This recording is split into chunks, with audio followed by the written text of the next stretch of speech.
You've heard engineering and doctrine. I mean, even on the negative side, you've heard of rogue analysts. Even they started infusing the negative side into finance. Finance is quite broad.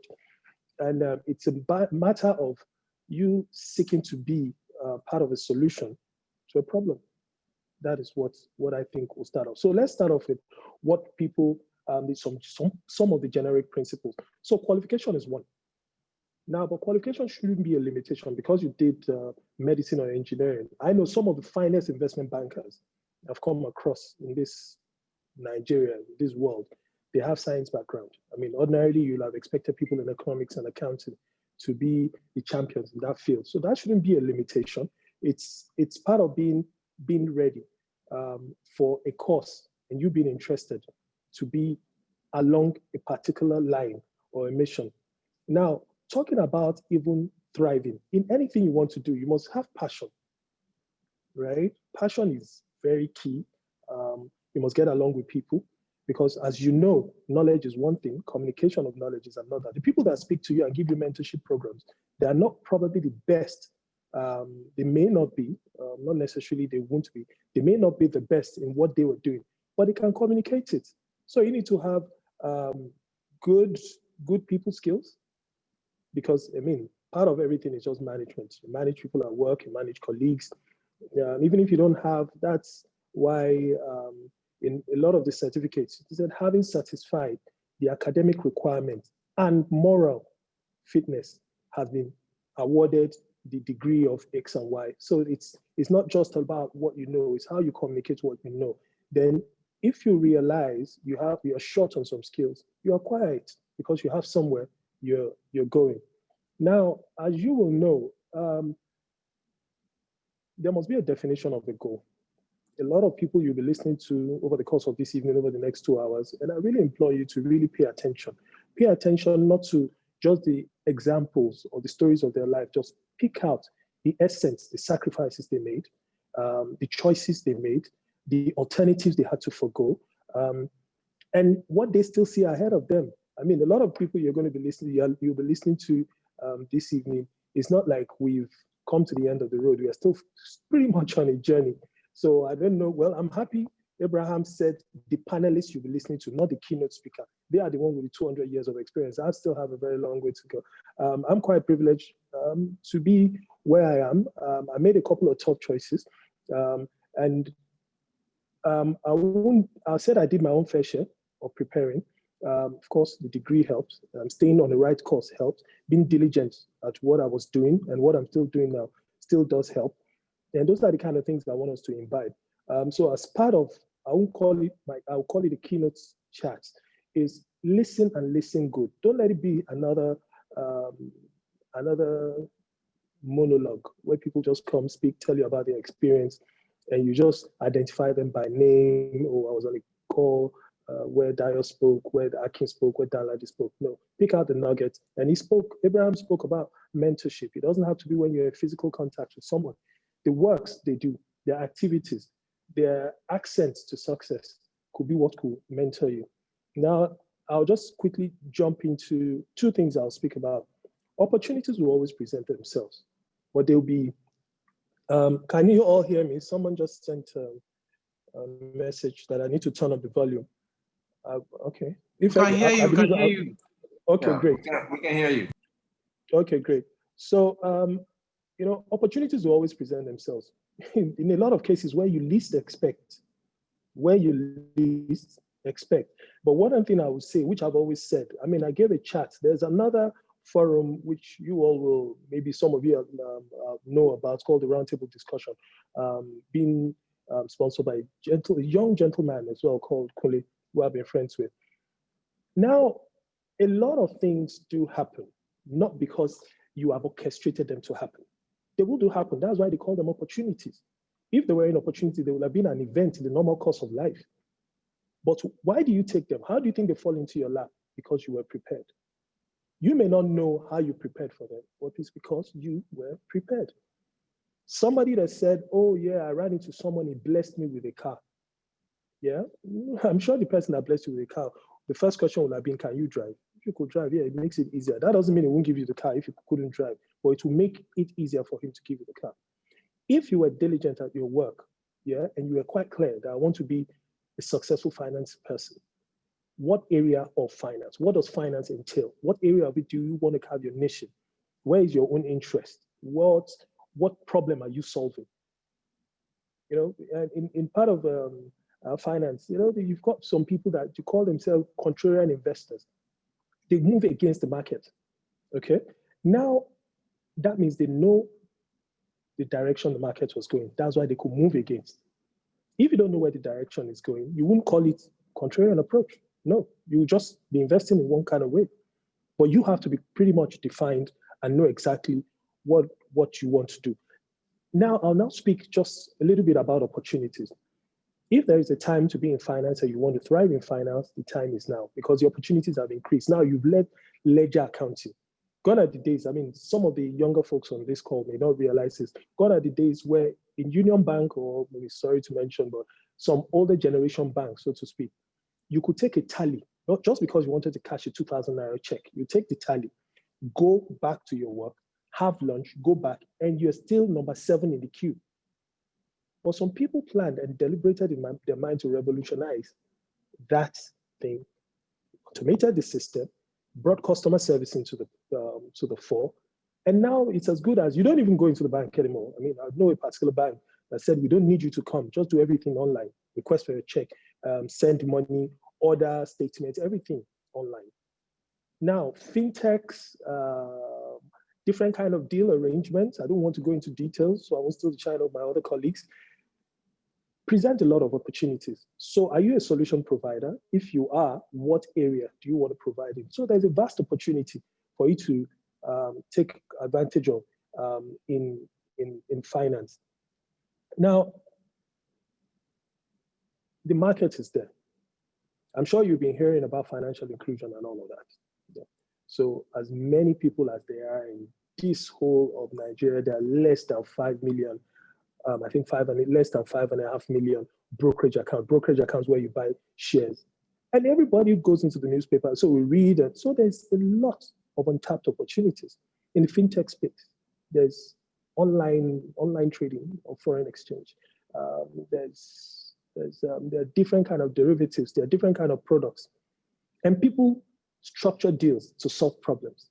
I mean, someone sits in Brazil and structure a deal to solve the issue of people in Niger, in Ogun, in Lagos states. Don't you think you want to be part of that? That you sit in the comfort of this kind of white-collared apartment I'm sitting in, and you just solve people's problems just because you've dedicated yourself. You've learned the trade. You've aligned with the right kind of mentor, some of which you'll be listening to tonight. I think it's something that's worth doing. I've enjoyed my job thoroughly. I still am enjoying it. I still have a lot to learn. And that's one of the reasons I quickly chose the easiest job of tonight, just to be the keynote speaker. Keynote chatter, just to speak a little bit and listen to some of our colleagues are doing exemplary things that, to be honest, I am quite proud of to be part of this generation and part of it at this time. I mean, I might as well be part of this generation in the 1960s when I'll be doing some other things. But you have to be mindful as well. There are other things you should stay clear of. You have to be focused. Everybody. I mean, that's me speaking to myself. It's not over till it's over. There's a lot of opportunities, but you have to be prepared. Part of being prepared is you being here tonight, listening to people that have treaded some journey. The brilliant part of it is they might be able to share some avoidable mistakes. Not that the mistake will make sure you don't get to where you want to get to. Yeah. They will help you navigate better. You'll get there quicker and easier because you listened. You've taken time to listen to people that have trod that path before. They've shared their own experience, so you know how to navigate it. It's just like starting up a business, and a lot of people will tell you it's never easy. But once you get into like a private business, and you first 2 or 3 months, if you hadn't listened to them, you may have given up in month 6. But if you've listened to them and you have it at the back of your mind, it's never easy, but you just have to keep striking on the part of the wall till you hit the gold. Then you know exactly what you're doing and why you're doing it. I don't know how far my 10 minutes has gone, but I'll leave you with one nugget. I suspect, I'm not sure, a lot of you listening to me will have Googled my name, my profile, name of every other speaker you're likely to listen to. But have you taken time out to Google the name of the people behind finance professionals? I dare say, I don't know for sure, except I see their confirmed birth certificate, but I dare say I'm a little bit more advanced in age more than them. But guess what? If you wanted to see me, you fill a form. Probably at the gates through my secretary to see me.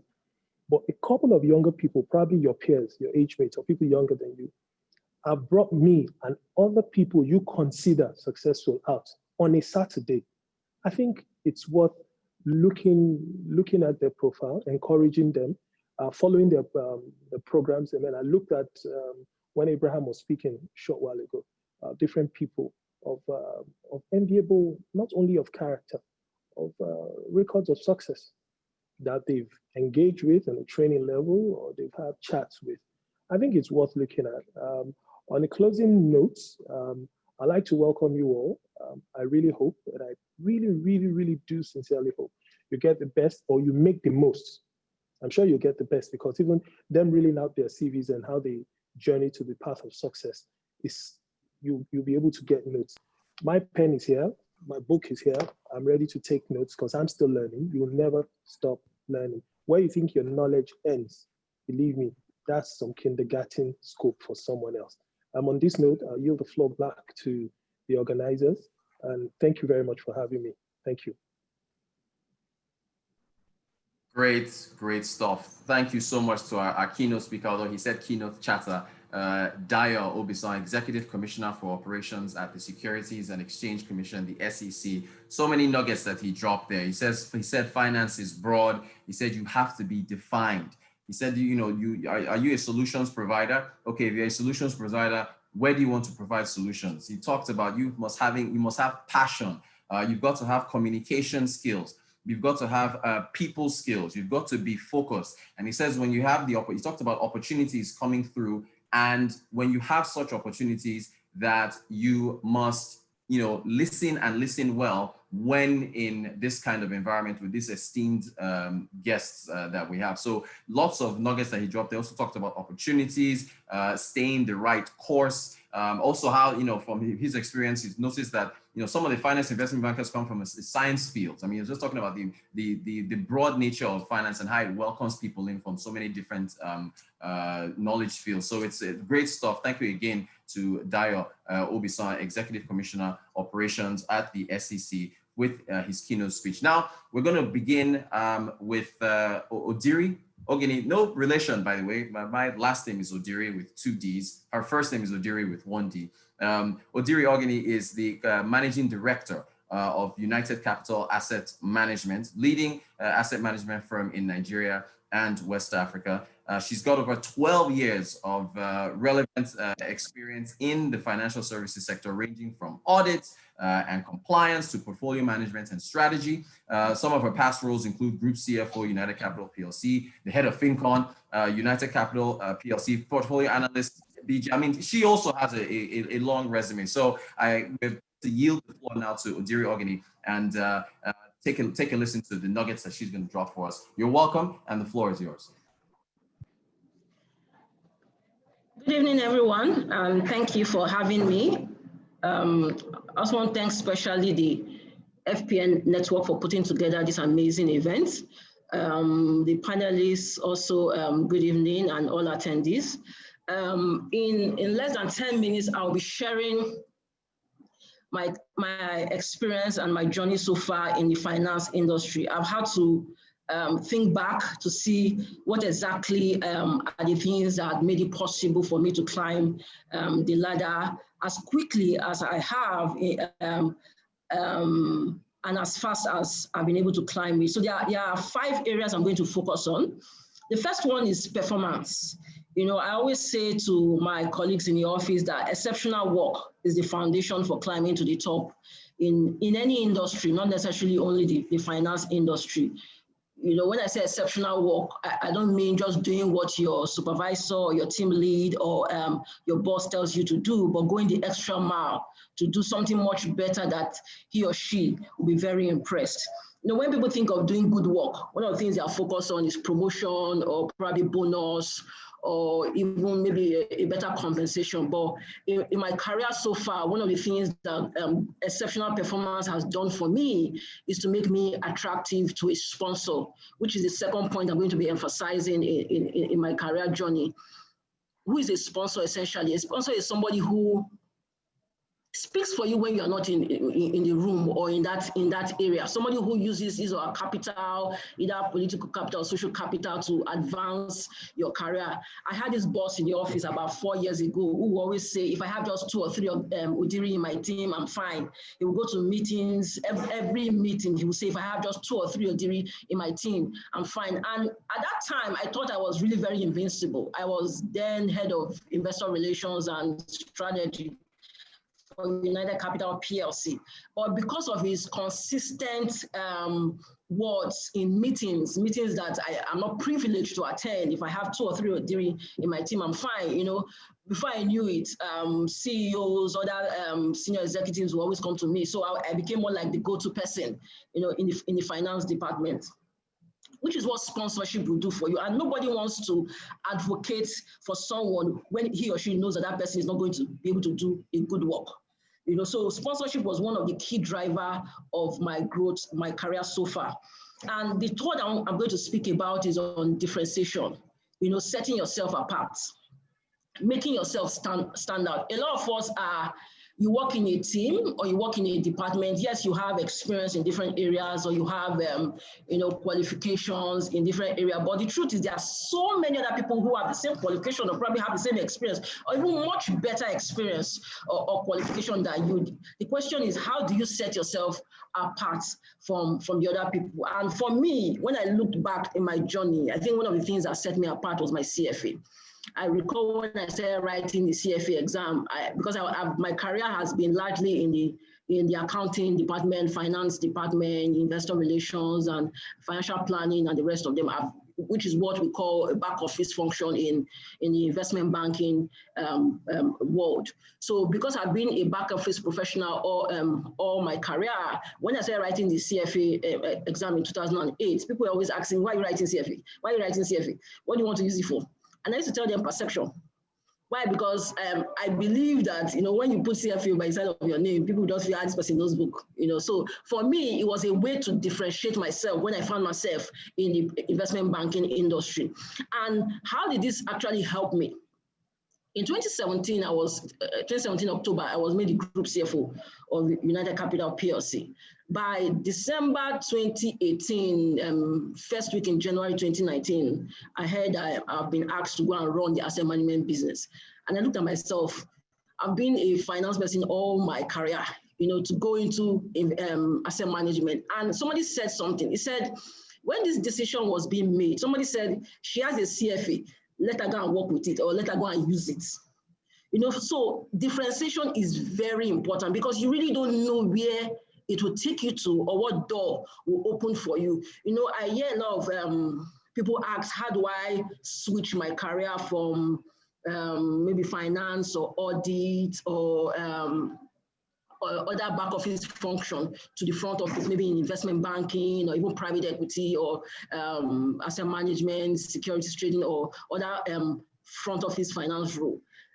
It might not be CFA, it could be something else. The most important thing is look at your skill set, look at your experience, look at where you want to go or the industry you want to play in and find what will make you different from the other person, because that's the only way that you ever get ahead in your career.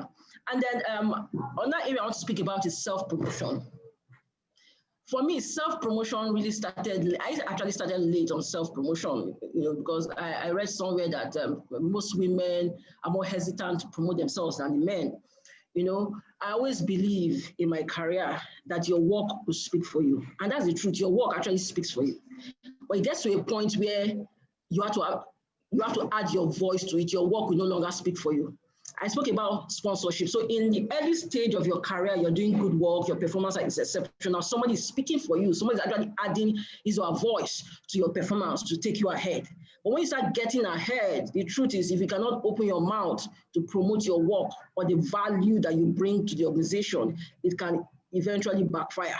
So I was used to the fact that I have to let my work speak for me. My work will always speak for me until my work couldn't speak for me anymore because people already expect good work from you.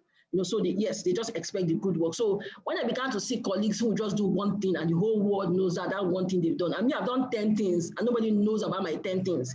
It dawned on me that I have to begin to open my mouth to promote the value that I bring to organization and be deliberate about it. So today, I'm always more strategic and intentional.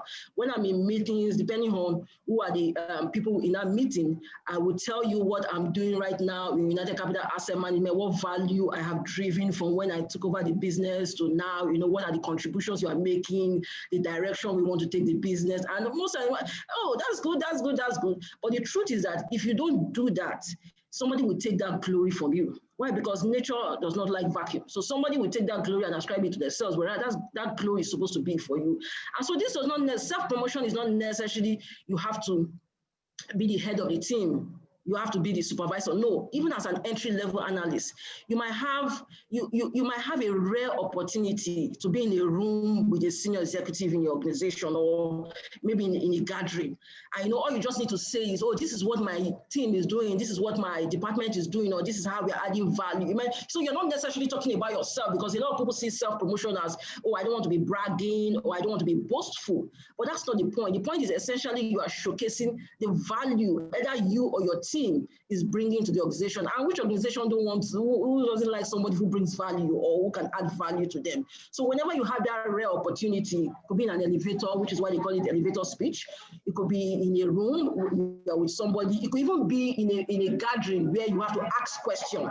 You find a way to chip in. Okay, this is the value that my team, my unit, my department is actually contributing to the organization.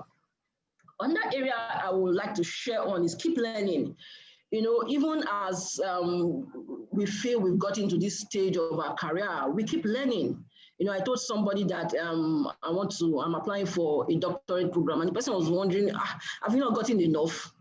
But you have to keep learning. You have to keep adding value to yourself. What got you here, the truth is, will not be able to take you to the next phase of your career. So we need to keep learning. Somebody who stops learning actually stops living. After a while, you begin to grow stale. The information you are saying is the same one you've been saying. It's the same one you've been saying yesterday, the same one you've been saying today, But once you keep learning, you keep adding to your knowledge base, you keep adding to your vocabulary, and the doors keep opening for you in the future. And then lastly, I want to talk about the willingness to make sacrifices. As a career woman, definitely there are sacrifices you always make in your rise to the top. It could be sacrifices in the family. It could be sacrifices in any way. I mean, normal sacrifices are legitimate. Sacrifices that any one in your position too would be willing to make. I recall in about 2015, around March, then I was head of finance, and I had to leave the office around 1 a.m. because I needed to submit the audited account for the board meeting that same day. And I just had a 7-month-old baby. My boss will never forget about that. He sent him a message that I'm serious about my career. Now, the point is it that I had to neglect my baby? No. But what I try to do is to consider what are the alternatives. If I have to stay late and do this job, if I don't have an alternative, then it's a priority. I look at the other option. What are the alternatives? What are the options that I have, which also speak to what people call work-life balance, which in my opinion, there's really nothing like a work-life balance. You have to find a way to integrate your work and your life. Today one is a priority, tomorrow the other one is a priority. I could call the office today and say, oh, I'm coming in late because I have to drop my kids in school, or I have to take my son to the hospital, So those are priorities. But if I have a meeting very early in the morning, I will tell my kids, oh, I need to rush off to this meeting on time, maybe get an alternative, somebody to drop in school. So we are always having to play that double role. to be able to integrate work and family into our lives. And sometimes we make sacrifices. And the truth is, don't feel guilty about it. Most times we tend to feel guilty about it. I used to feel guilty about it. My daughter would say, "Mommy, you're a bad mommy." I say, "Hey, okay." Tomorrow she'll say, "Mommy, I love you, you're a good mommy." I say, "What happened?" What happened in between? But the truth is that sometimes you want to feel guilty. Oh, I'm not attending their PTA, or I'm not attending this or that. But being a career professional is a full-time job. Being a parent is also a full-time job. So the onus is on us to be able to balance, make sacrifices where we need to make sacrifices, whether from the home front or from the work front, and then ensure that we are managing both, and also invest in a support system. Have a strong support system, whether it's a nanny that you can trust. For me, I have a nanny as long as I can trust her and the kids are safe with her.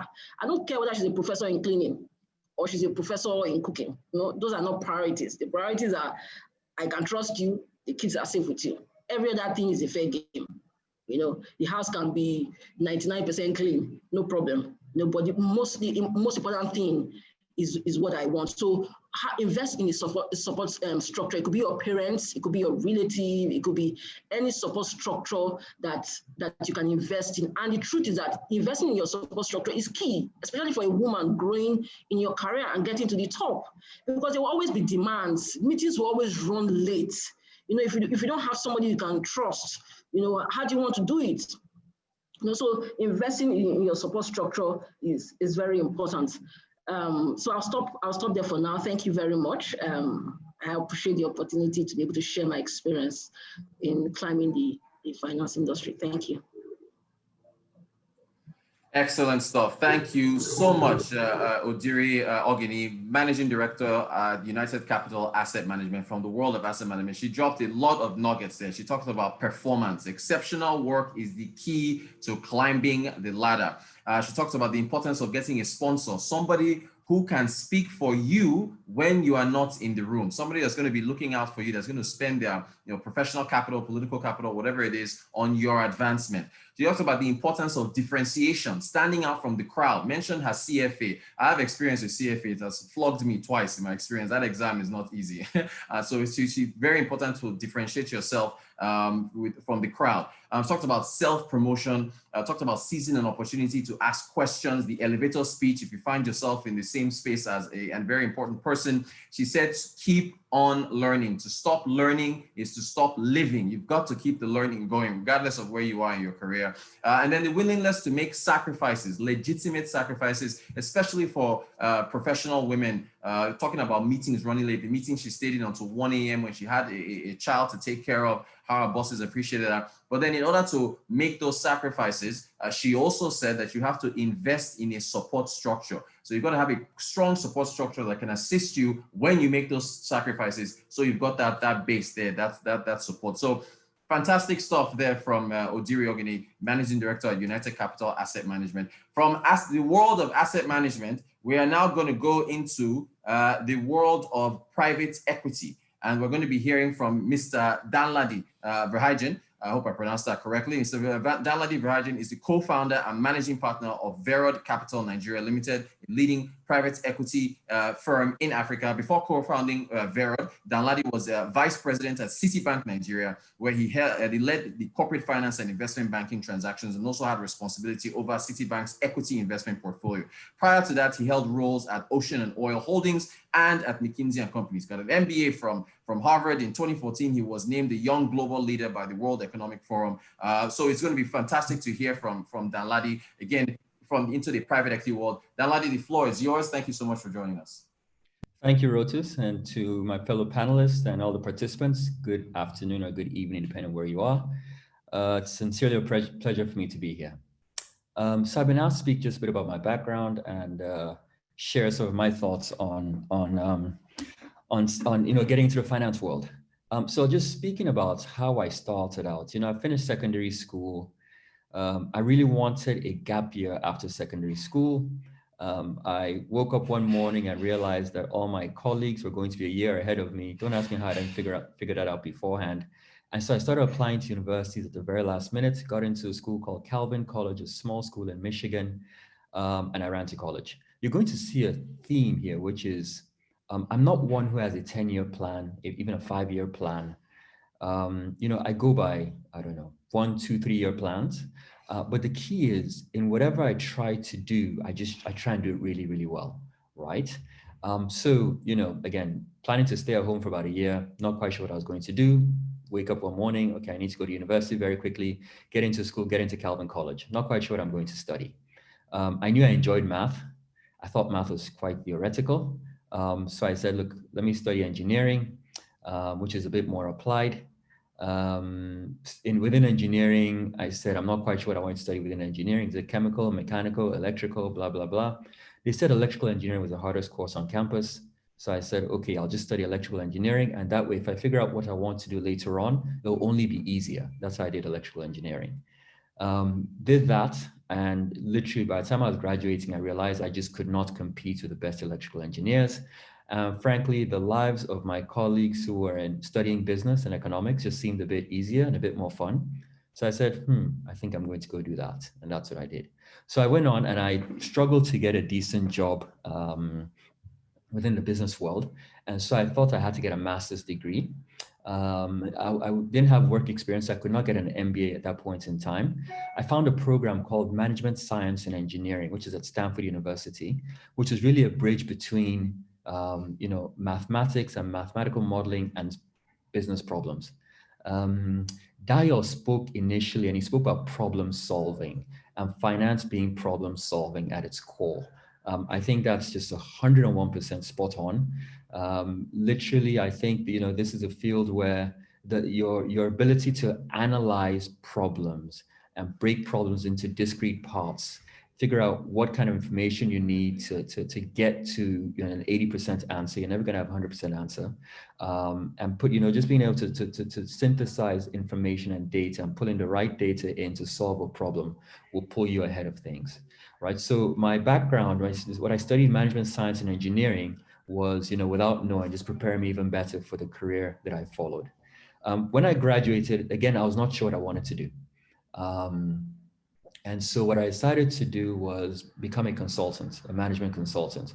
I just thought consulting would allow me to see, different industries, different sectors, different functional groups within companies, and I could just learn. Right. So this is all about just me just trying to learn and see more of the world. So I joined McKinsey & Company, one of the leading consulting firms, and I became a generalist consultant. So I did all sorts of random things. I worked within retail, I worked within oil and gas, I worked within consumer products and telecoms. I worked on strategy projects, I worked on operations projects, I worked on marketing. That was fun for a while, but then I started to get bored and I decided I wanted to learn more about finance. So within McKinsey, I joined a corporate finance practice, right? And just tried to build my expertise in finance. That was fun for just a little while, a couple of months. And then I became homesick. And because all this time I was in the US, so I'd been there now for 6 years, and I really wanted to return to Nigeria, right? Of course, now from looking back, it would be easy to say, I had this long-term vision. I wanted to come back and change my country. I wanted to, it was my plan all along, blah, blah, blah. But the truth is, I was just homesick and I wanted to come back to Nigeria. So I looked for the best opportunity I could find in Nigeria, right? Again, I didn't really have a massive long-term plan. I always look sort of within the short to medium term, look for what would be, what I really, really wanted to do. And whatever I did, I tried to do really well. And then I just figured out the rest would sort itself out. So I ended up taking a job with a principal investment firm in Nigeria called Avante Capital, also Ocean Oil Holdings. It just seemed pretty exciting what they were trying to do, which is invest in companies and build a business group. I took a 70% pay cut from McKinsey, which just seemed insane at the time. So I came back from, being at the top of my analyst class at McKinsey to moving into a boys' quarters, a BQ in Ikoyi, right? But guess what? I loved it, right? At Asante Capital Ocean Oil Holdings, I did everything. I was meant to be just on the investment side, but I hung out with the lawyers. So I worked very closely with all the lawyers, worked on all legal agreements, and almost acted like a junior lawyer myself. Worked with human resources, helped to recruit, would go out there try and find people. convinced the company to pay me bounty fees for people I found to come into the business, which was great at that point in time. Worked with IT. I think I ended up designing the website, designing the intranet. So it's, for me, it was another key lesson. I didn't know I was doing at that point in time. I didn't realize what I was doing, but I was making myself indispensable within the firm, right? That's always very helpful for references you want to get. But secondly, it's just learning. Finance is not just about your ability to run spreadsheets.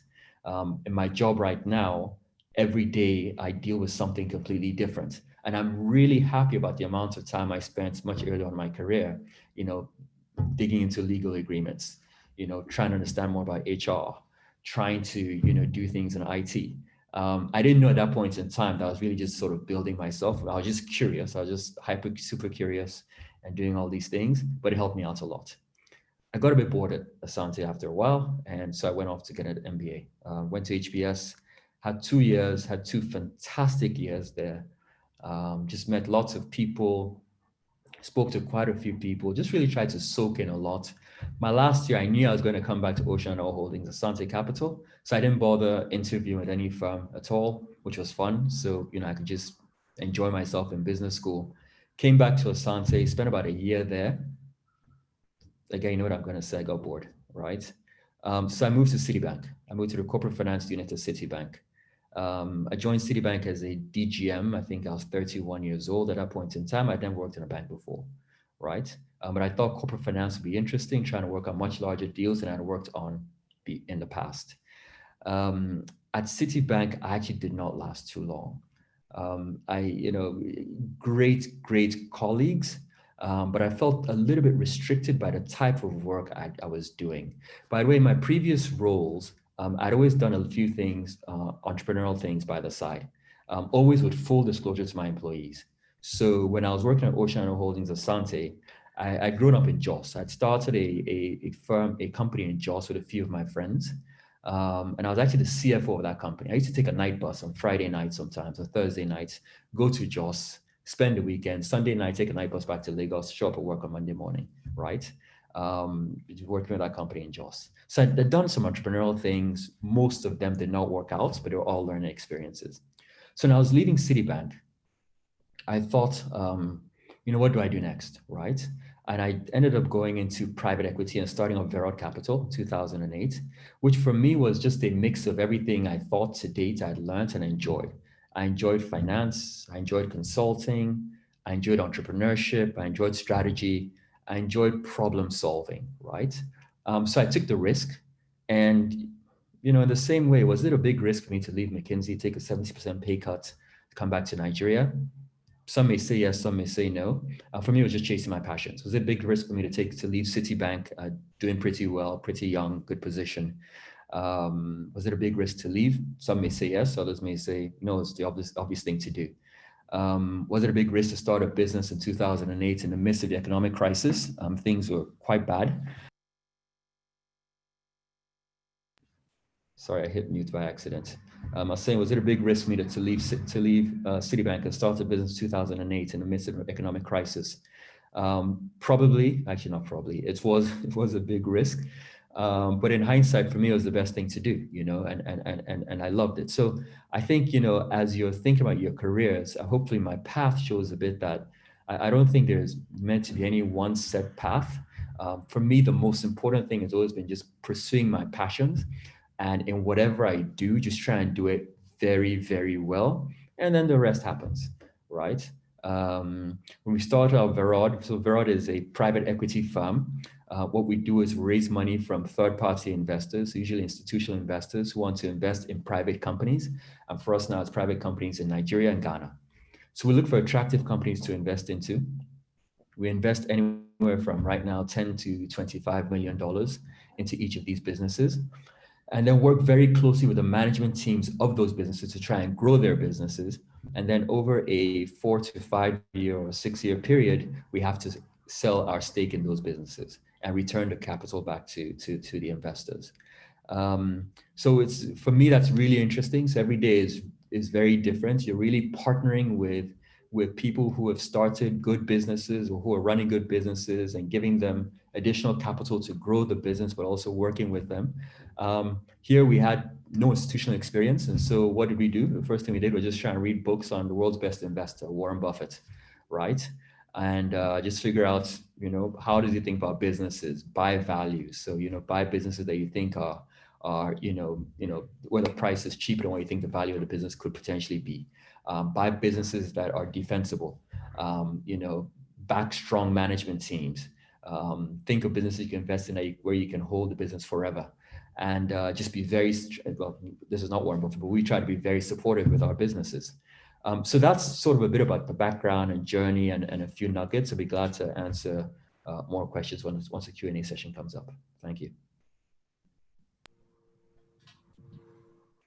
Great stuff. Thank you so much to Danladi Verheijen, the co-founder of Verod Capital. Very human story, lots of soul searching, the gap he decided to take after secondary school and then suddenly wanting to get into university and the pursuit of his passion from Citibank to McKinsey.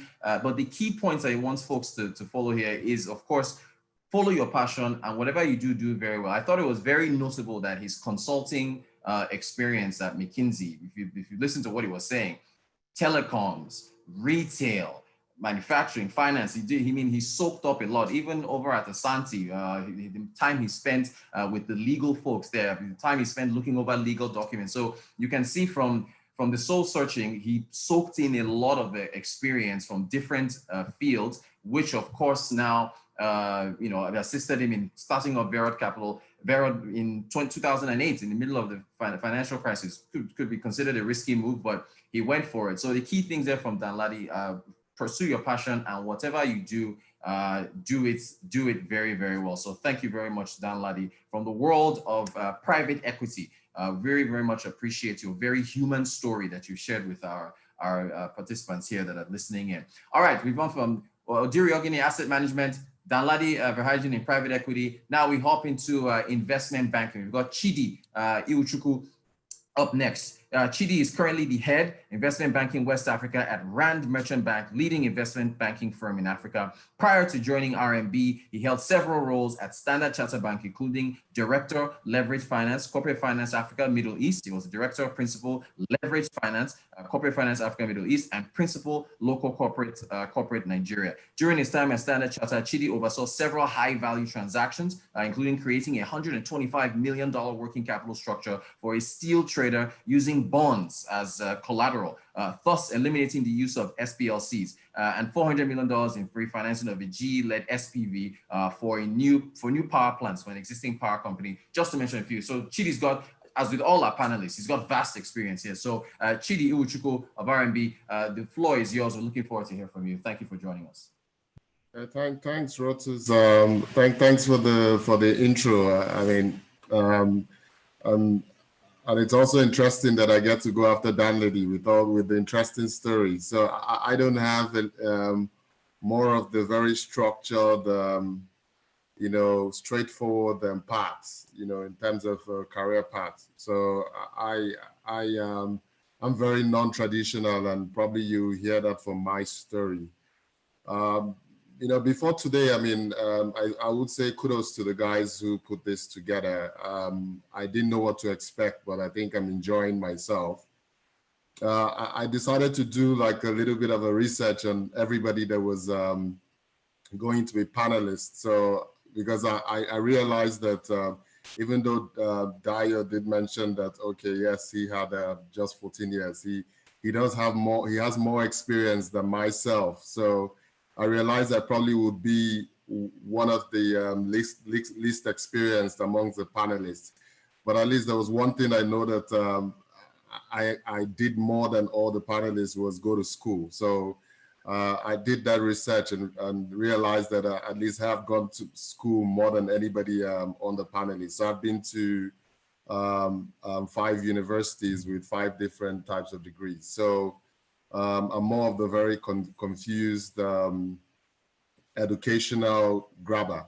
I did hear when Odiri was mentioning that she wanted to do a PhD. I said that I think I was at some point a serial educationist, and you hear that from my story. So my story is very non-traditional, right? I also, my first degree was engineering, just like Dan did. I did mechanical engineering, and when I left college, you know, I went into telecoms, which had nothing to do with mechanical engineering.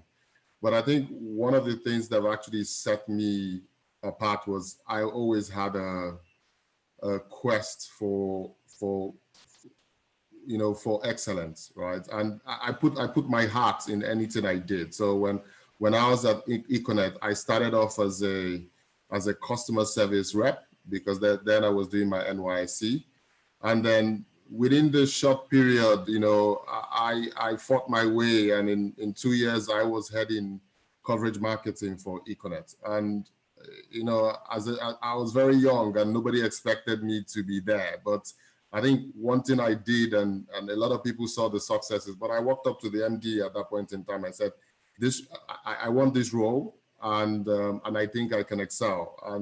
And at that point in time, Econet was having its challenges, so they took a bet on me, and I did excel at the role.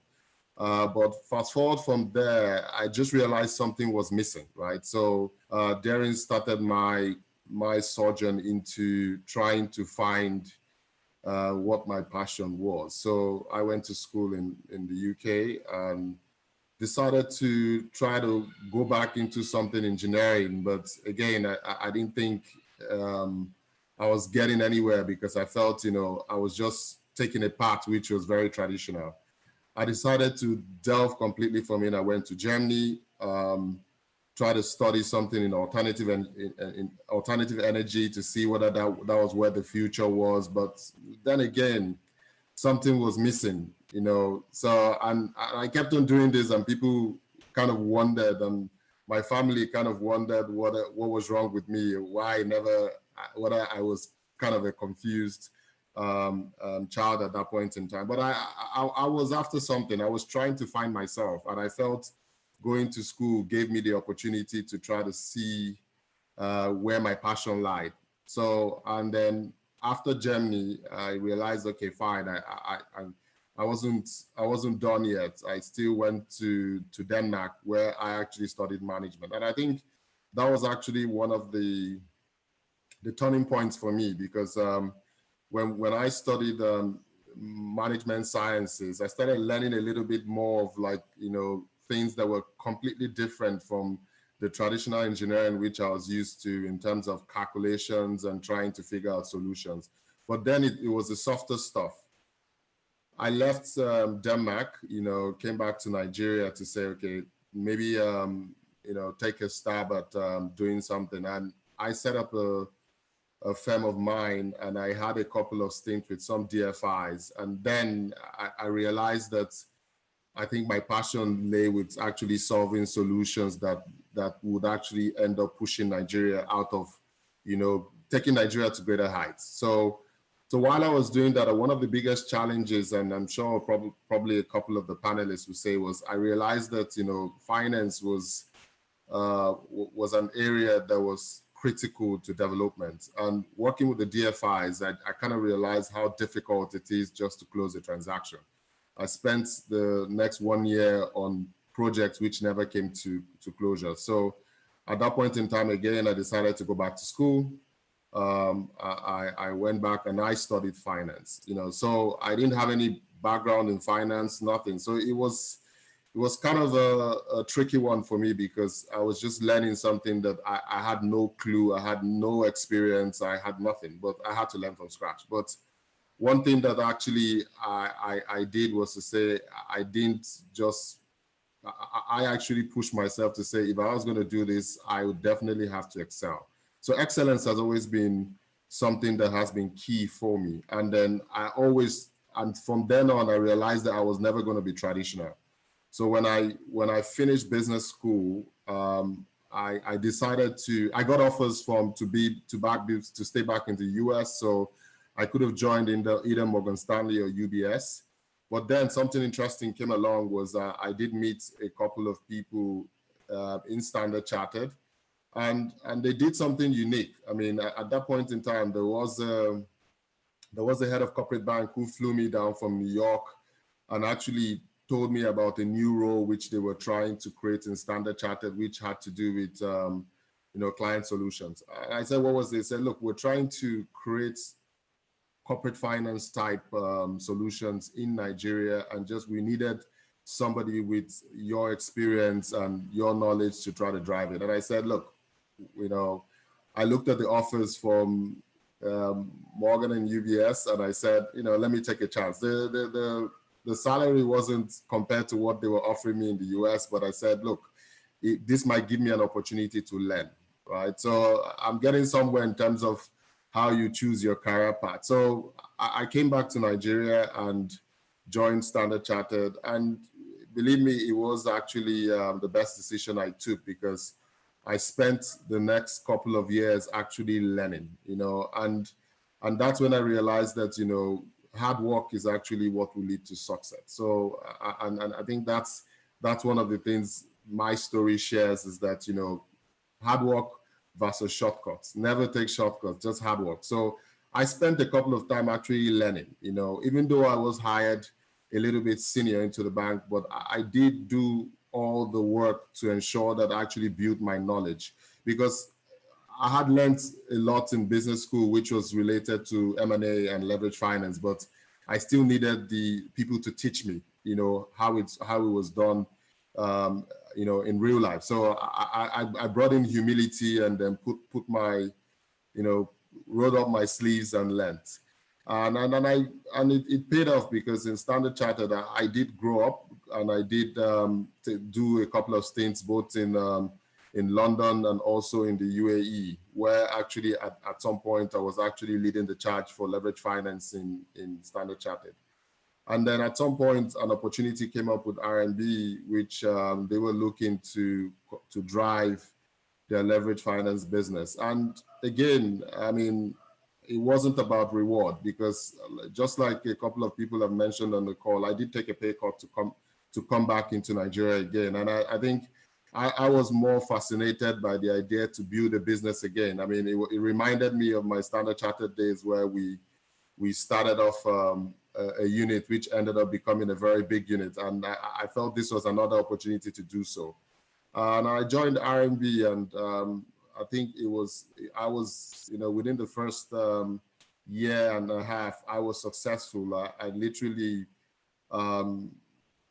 more than 10 times grew the portfolio in RMB for leverage finance. And that was the turning point for me. And the bank decided that, now that you've done this, we wanted you to head investment banking for West Africa. So that's my story. So my story is not there is no traditional path. I think the key thing to learn from me is actually experience would always count better than reward.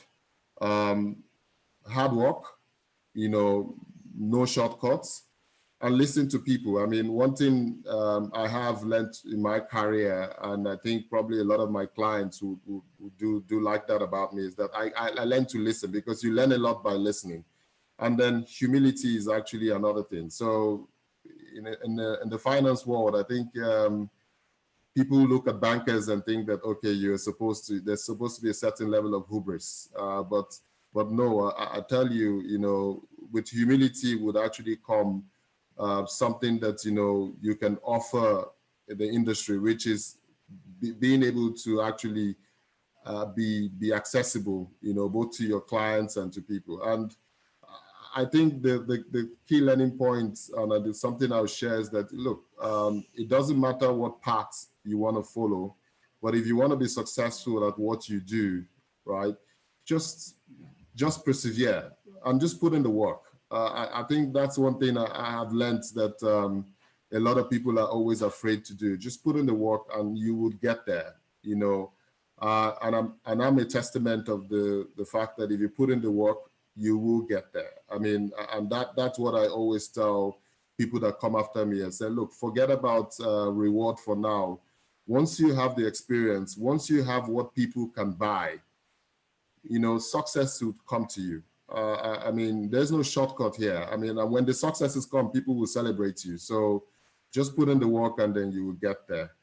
I think, I mean, I don't have any other thing to share. Probably I'll just hand over back to Rotus, you know, and then I'm just glad I'm being part of a lot of professionals here, a lot of people here in the panel I know very well. So glad to be here, and I'm glad to share my experience as well.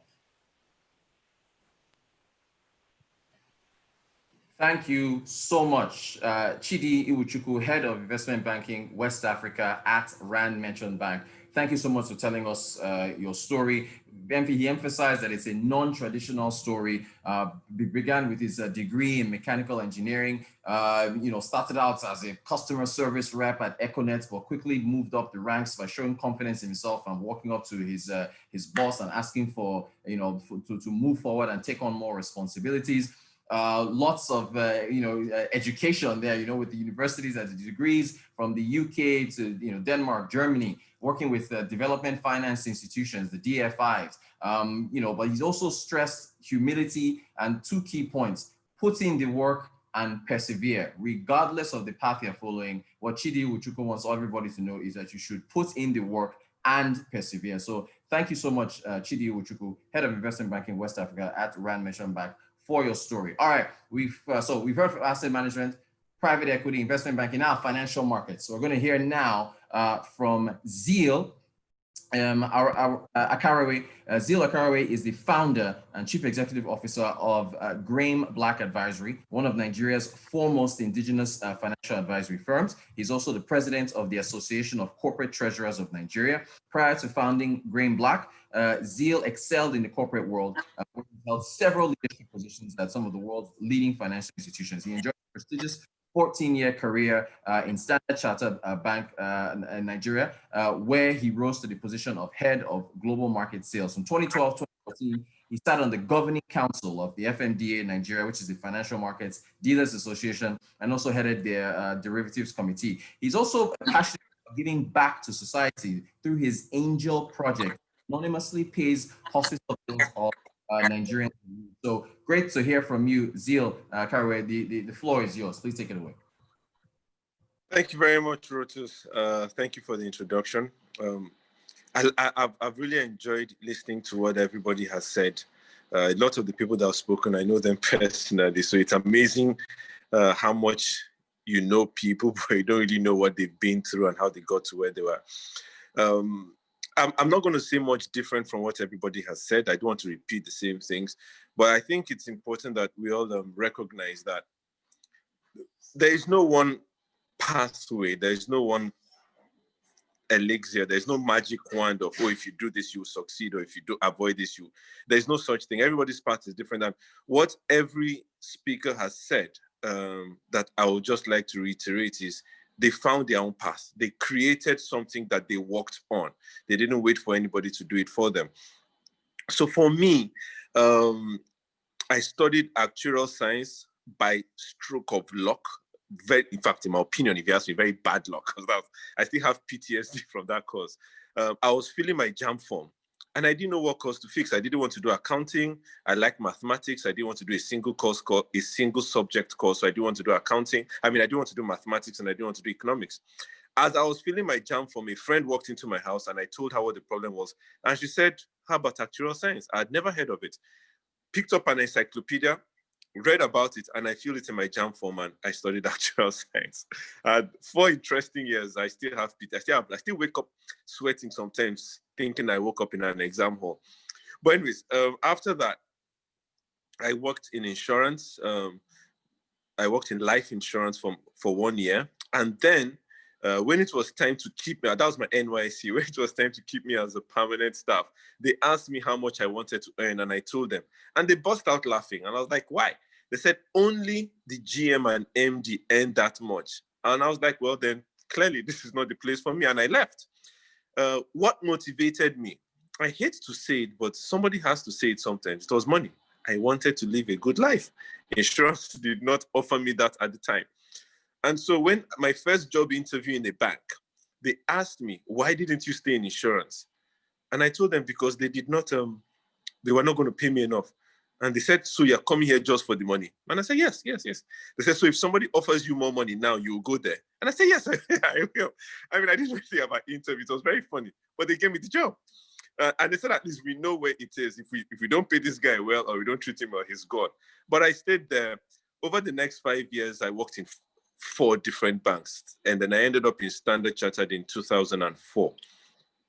In 2004, I was going, the bank, I left lead bank for Standard Chartered, and I actually took a pay cut, which at the time was very unusual. We had over 100 banks, and all my contemporaries were moving once or twice a year to get promotions and more money. I moved to have less money. And I had something, I had an older cousin I lived with during my youth service. And he's a very wise man as far as I'm concerned. And he told me, you've moved so much. You need to have stability in your CV. Have a long-term plan. What do you want to do? And I said, I really don't know. I'm enjoying this banking, but I don't know. So he said, okay, go to a bank that will give you as much exposure as possible. So when I had the opportunity to go to Stanchart, even though it was a pay cut, I jumped at it. Coincidentally, I started work July 2004. The following week of my resuming in Standard Chartered, Soludo, who was the CBN governor at the time, said, we're consolidating the banks. And boom, everybody was like, Zil, you must have known. That's why you took a pay cut. I didn't. I was just lucky. Spent 10 years in Standard Chartered. I worked with Standard Chartered in Lagos, in Lusaka, and in London. And I did, in my opinion, I did very well. I was very liked. I fell into the wrong hands regarding politics. So sometime in 2013, I fell sick. My health wasn't doing great. My mental health wasn't doing great. And so I took a sabbatical from work for 6 months. So I went 7 months to be exact. I went on sabbatical for 7 months. After 7 months, I came back and said, okay, I'm back. I'm okay now. What's going on? And politics took over. And one night, long story short, I got a mail saying that my resignation had been accepted. I didn't resign, but that's a different story. So I got a mail one night that my resignation had been accepted, and with immediate effect, I'm no longer a staff of the bank. And it was literally like being thrown out of a plane without a parachute. I had serious health issues. I had 3 sleep discs. I couldn't walk. I had so many things, and that was the lowest low I have been in my life. I couldn't walk. My marriage was in trouble. My mental health was in trouble. I had lost my job. I had blown all my money. I was broke. But what I would say is, it was a journey that if I woke up now in 2012, would I change anything? Absolutely not, because you see, that journey formed a part of me that has kept me to what I am today. And I think that's the most important thing. What has now happened is, when I left the bank, I realized some very important things. One, I realized I made a mistake. I confused having friends with having colleagues. I had great colleagues. We saw every day, we spoke, we all hung out, but they were not my friends. I did not take any effort to become their friends either, but we were colleagues. The same thing with clients. I had many clients. I could go into the office of literally any CEO in the country and just say, Zil from Standard Chartered, and they would take me if I wanted to meet from Dangote to anybody. Zil, Standard Chartered, and they opened the door because they knew the bank. But I never made any effort whatsoever to personalize those relationships. And that's the mistake I learned from. And once I left the bank, I didn't make that mistake again. And I think that's one takeaway I think everybody should make is, wherever you work, you're being paid to do something. But it's not a one-way relationship, it's two-way. You have to take something from where you work. Wherever you work, whatever it is you're giving them, they are paying you for it. But what are you taking from them apart from money? You have to personalize your work relationships. You have to personalize your corporate relationships. And that's really important. When I learned all that, on the journey, because of what had happened to me, I became significantly more sensitive to other people. And I realized, you see, by 10 years of my in Standard Chartered, 15 years in banking, great career, I was known everywhere, people liked me. But I realized there was something missing in my life, and that was I was working for money. I was paid a shitload of money, forgive my language, I was paid a lot. But that's all. There was nothing else. I didn't work with anybody. I didn't do anything for any client that made a personal impact in their life. And that, for me, made me sad. And from 2015, I said, anybody I come across, rather as many people as I can come across, I need to make a personal impact in their life.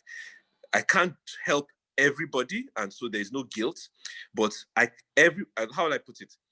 Nobody can help everybody, but everybody can help somebody. So I come across people, whether professionally, personally, as much as I can, I want to make a personal impact in that person's life, no matter how small it is. And that started to make me a different human being. When I left the bank, I got job offers. I got job offers to come and be treasurer of this bank, come and do this in this organization, come and be a group this. I had quite a few offers, but I turned all of them down. And in retrospect, I turned all of them down, not because I didn't want those jobs, but because I hadn't healed from the pain I was holding from losing my job. And so what I've learned in this journey is holding on to pain damages you. It does not allow you see opportunities, because pain from loss will eventually evolve into fear. And so there are many things I didn't do because I was afraid. Luckily, I came across a coach, put me straight, helped me out, and then I started my own advisory firm. I took a position on, I'm very good with derivatives. This is what I do. This is what I did with the bank. This is what I did in London, in Lusaka. I'm good at it. And luckily, there are not very many people that do it. So I set up my advisory firm to focus on risk management using derivatives. Niche area, not a lot of opportunities, but I said to myself, the Nigerian financial market is so large, but it's very shallow. And it has no choice but to go deeper. And the next stage of going deeper would be into derivatives. So let me get a first mover advantage and slug it out and get there and start doing stuff. So I started to ring up my old clients. Look, it's me, Zeal, blah, blah, blah. I need your help. I need a mandate. This is what I can do for you. This is your business. But what changed was that I had learned something. I had learned that I'm not talking to friends. I'm talking to clients, talking to potential customers. How do I make them my friends? Because people only do business. People would rather do business with friends. So I started being a little bit more social. I was much of an introvert, as much as people think I'm an extrovert. I like staying to myself. I started going out more, meeting people. And so my face started getting some publicity. I also spent a lot of time doing a lot of work for no pay. People that would see me would recognize me. I was on CNBC a lot. I was doing ad hoc advisory for the central bank. I did advisory for the National Assembly. I did a lot of work. I wrote a lot of papers. I wrote a lot of articles for no pay. But what that was doing was it was helping me sharpen my skills, because the criticisms or the praise helped me to know what I was doing properly, what I was not doing well enough. And in the end, when I started getting the client mandates, it's made it a lot easier to execute. So, I mean, my life journey has not been one of a plan. I didn't plan to do advisory. If you ask me like Danladi asked me what's my 10-year plan, professionally, I can't tell you. I don't know what it is. I am a very intuitive person, but I have a direction. And so I have a good idea. And the reason I'm talking about the direction is everything I've done in my life, I've realized, and this is very important for choosing a career path for yourselves. Everything I've done in my life is exactly the same thing. I just didn't realize it.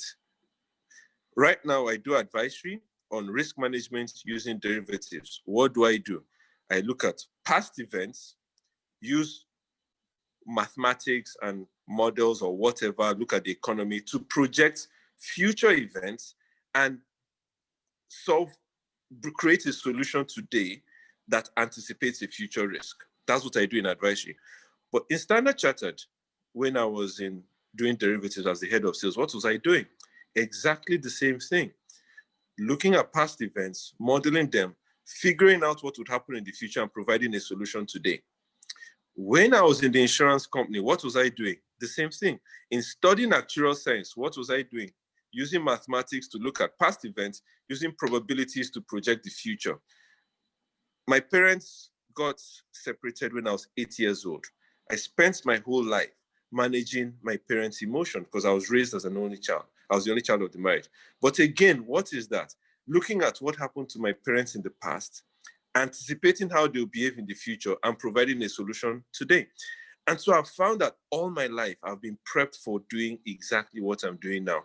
One, identifying risk, projecting risk, and providing a solution. So no matter what you ask me, I don't know what I'll do in 10 years, but I can assure you it's going to involve anticipating risk, providing a solution today based on what has happened before.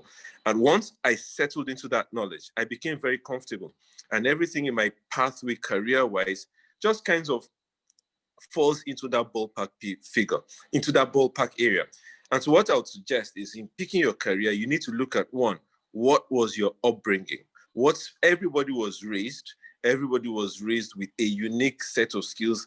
And like most people, that unique set of skills you have, you will not recognize it because for you it's normal, it's natural. But there's something you do that people will be like, oh, wow.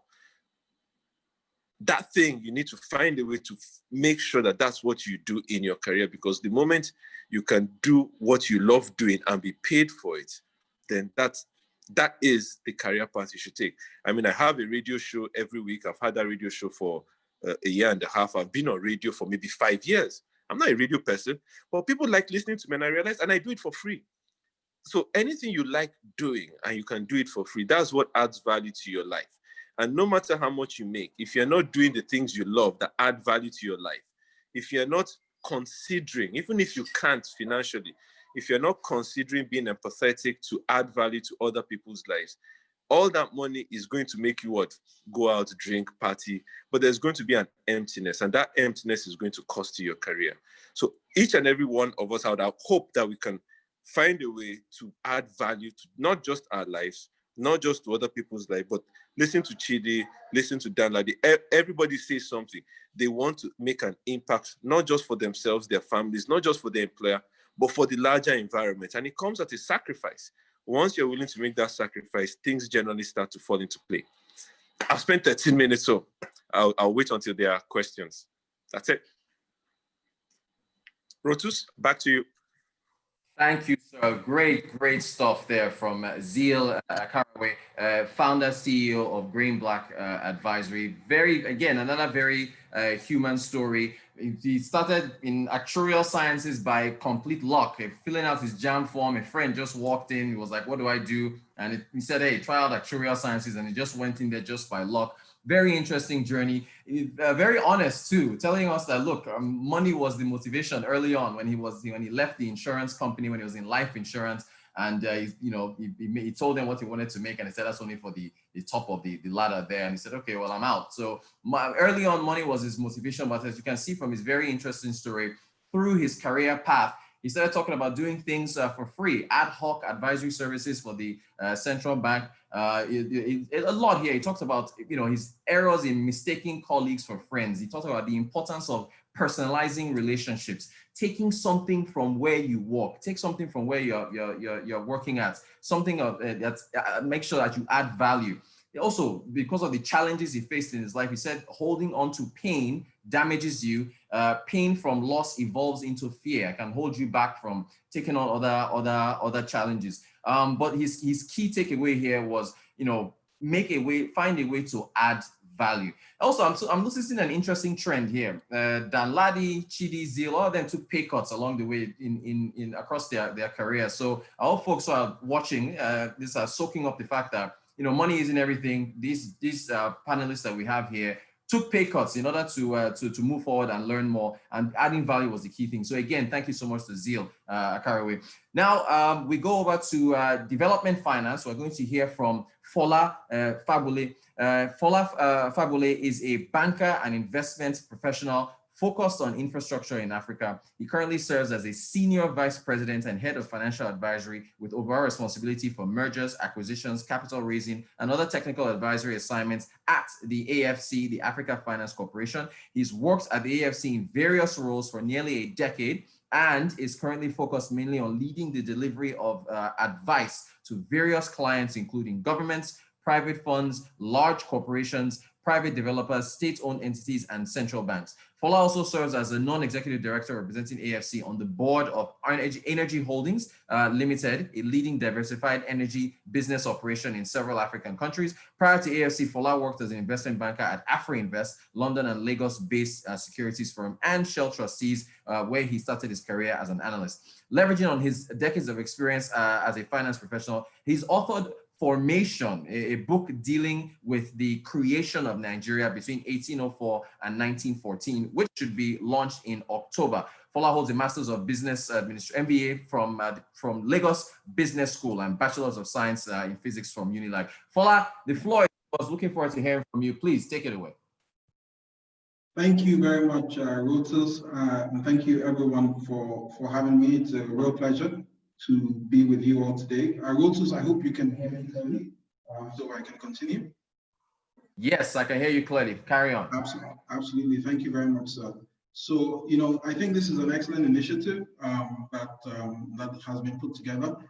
Abraham and the rest of the team of Financial Professionals Network, well done. This is really good, and it's really important to have forums like this one. I won't say anything that folks have said already. Just to add that, I'm also pleased to be on this panel with folks who I've known for many years. Some from as far back as university. Akin, who's going to speak next, I've known since we were in the University of Lagos around the same time. Met Dan Ladi many years ago, and has been a really important person for me in terms of advice and mentorship. Chidi, I know very well, is a good friend. I met Zeal as well. So it's really good. I mean, this is a really good group of professionals in the industry, and I think that all of the advice that we're getting, because I'm also getting advice, is useful. For me, background on how I got started, I studied physics at the University of Lagos. And I was always going to work in finance, because even when I was a teenager, I already learned about finance. I was interested in the stock market. I was interested in companies and how companies function, in the buying and selling of businesses, in the growth of businesses, in the valuation of companies. So I already knew I wanted to work in finance, but I wanted to study something scientific, something that was not business per se, because I've been advised by the people who went before me that you can study almost anything and still have a career in finance. You'll have to do an MBA at some point, but you can still make it work. So I studied physics, which was an excellent education for me in terms of just learning how to learn, which is what I think I really took from being an undergraduate studying physics, learning how to learn, which is an important thing of itself, and it's a life skill that stays with you, certainly has stayed with me for the rest of my life. After that, I worked for a bit and then did an MBA. And the MBA really was a transformative experience for me, because it was my first education in finance and business. It was the first time that I had a structured conversation with facilitators, colleagues, classmates, industry professionals about what is the meaning of business, what is the meaning of finance, and how do things work. So that was certainly a life-changing experience for me, doing an MBA, and I can't recommend it highly enough for anyone who wants to transition into finance and business. I think MBAs are really important career paths for people to follow. Then after the MBA, I went to work in investment banking in corporate finance, which is what I wanted to do. As Roto said, I worked at AfriInvest, which was and is a firm dealing in Nigerian securities mostly, facing foreign institutional investors for the most part, at least when I was there, investors who were looking to buy and sell Nigerian securities. And I stayed there for a few years. It's a very interesting experience, also a life-changing experience in terms of learning how investors think, how financial markets work, how businesses work, because I started as a corporate finance analyst, helping to raise capital, helping to organize mergers and acquisitions. And then my bosses, in particular, one of my bosses who's now one of my best friends, Ike Chioke, found out that I knew how to write when they asked me to do things, and they noticed that I could write. And so they forced me to go and work in research, which is all about reading and writing and thinking and doing financial analysis. But for the most part, it's about being able to write. You know, I didn't want to do it, but they said to me, look, this is an area that we think is important for the firm. It's an area of growth. It's a problem that we have, and we want you to go and solve it. And so I took one thing from that experience, which is learning that, you know, sometimes the thing to do is not the thing you really want to do. It's the thing that is going to solve the most pressing problem around you, the most pressing problem for your bosses, for your firm, for your organization, for your environment. And so going to research turned out to be, again, one of the best decisions that I ever made. Well, it was made for me by Ike, but it was one of the best decisions I ever made, because research exposed me in a very different way to the financial markets, to clients, to the rest of the world, and to companies as well. It also allowed me to understand businesses and finance in a way that I wouldn't have from working in corporate finance.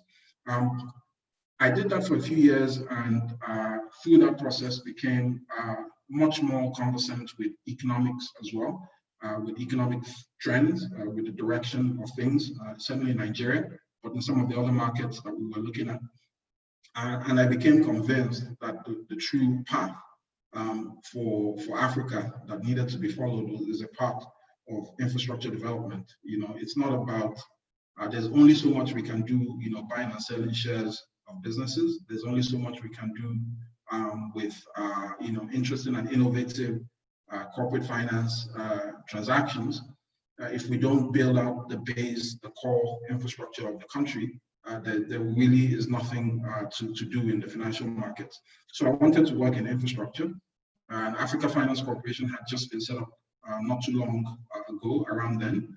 And the CEO was someone that I knew, and someone who used to read my research. Again, the benefit of having gone to research, and who was familiar with the way I thought about problems and the way I thought about solving problems, and wanted me to join him and work with him as his special assistant, as his chief of staff.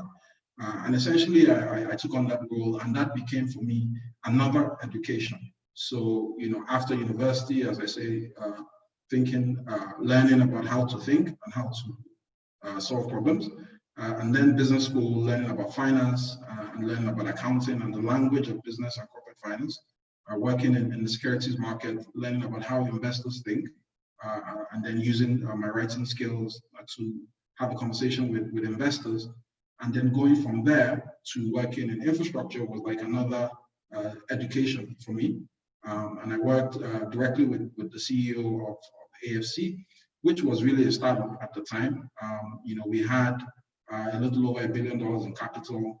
We had a great team of people, and we didn't have anything else other than that, really.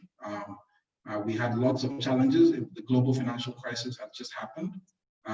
It was a very difficult environment to do business in Africa and elsewhere.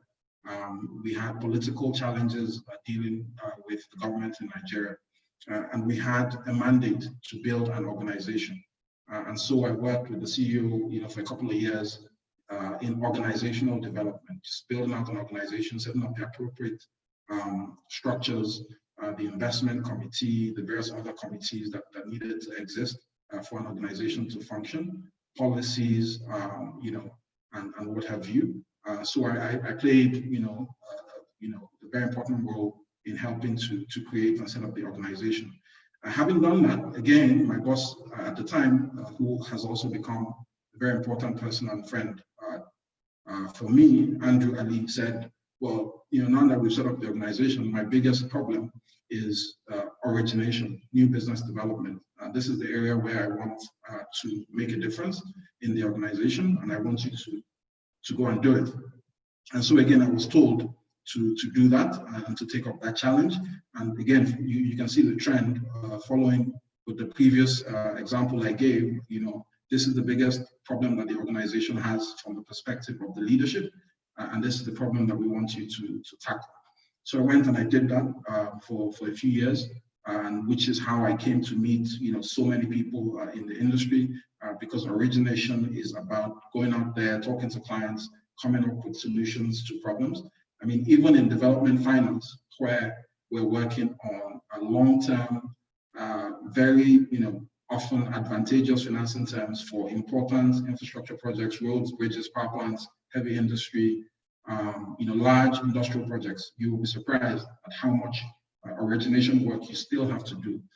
It would have appeared that it's obvious that the deals are simply there for you to do, but in reality, you have to develop relationships with sponsors and work and find partners who have the expertise that you require in the projects that you are trying to finance. And so I did that for a few years and learned a lot from colleagues, from clients, from counterparties that we dealt with. And we worked on several transformational projects in so many different African countries that I cannot mention all of them on this call. But I had the opportunity to travel extensively around Africa and to work on so many important projects. And that was great for me as well. And then I took some time off after a few years of that to do some work as an entrepreneur, private equity work, which was important to me, again, to learn and to challenge myself. And I went down that road for a while, and then came back to AFC and worked on some other projects in the investments department for a while, including some of the stuff that Rotus talked about when he was introducing me. And then in the last sort of 4 or 5 years, similarly, I was told that, look, our biggest challenge, one of the things we want to do as an organization is to build out the financial advisory side of things, which is where we assist clients in preparing projects that are not quite ready to be presented for investment. And so these clients don't really need capital yet because they're not in a position yet to secure financing for these projects, but they need expertise. They need our expertise, I mean, mine and the members of my team, but also the expertise of other senior professionals in AFC, the expertise of other members of our team. And expertise is, you simply can't overstress how important expertise is in the business of finance. People talk about financial models and spreadsheets and what have you. Those things are important, but they're not the core of what finance is. Finance really is about making business decisions driven by strong industrial knowledge, strong industrial expertise. And so what I've been doing in the last few years is taking client problems and finding the right expertise for it, either internally within AFC or from external partners that we have. And what kinds of expertise are we talking about? Engineering expertise, technical expertise, market expertise, legal expertise. So finding the environmental and social impact expertise. So whatever it is that is required to make a project viable, we find the expertise and we try to bring it to the project so that it can secure the funding that it needs. So we're working on projects, in multiple African countries, in Rwanda, in Guinea, in Ghana, several projects in Nigeria. Yeah, it's been an interesting journey that I have been privileged to go on. And I think you will see that the key themes are that, none of this is my doing, to be honest. A lot of it has been about important mentors, supporters, people who had a problem that they wanted to solve, and they felt that I could solve it for them. And you have to find those people around you. Obviously, you have to do a lot of self-development. You have to read a lot to improve yourself, prepare yourself. But more important, I think, or just as important anyway, is that you have to find the people who are looking for problems to be solved. Some of them may be within your existing organization. They may be in organizations out there that you aren't working in yet. I mean, when I first got the job at Afrinvest, I sought them out as a company that I wanted to work with. And I was lucky that they liked what I had to say. The same thing with AfroInvest, same thing with AFC. I sought them out as a place where I wanted to work, and luckily they liked what I had to say.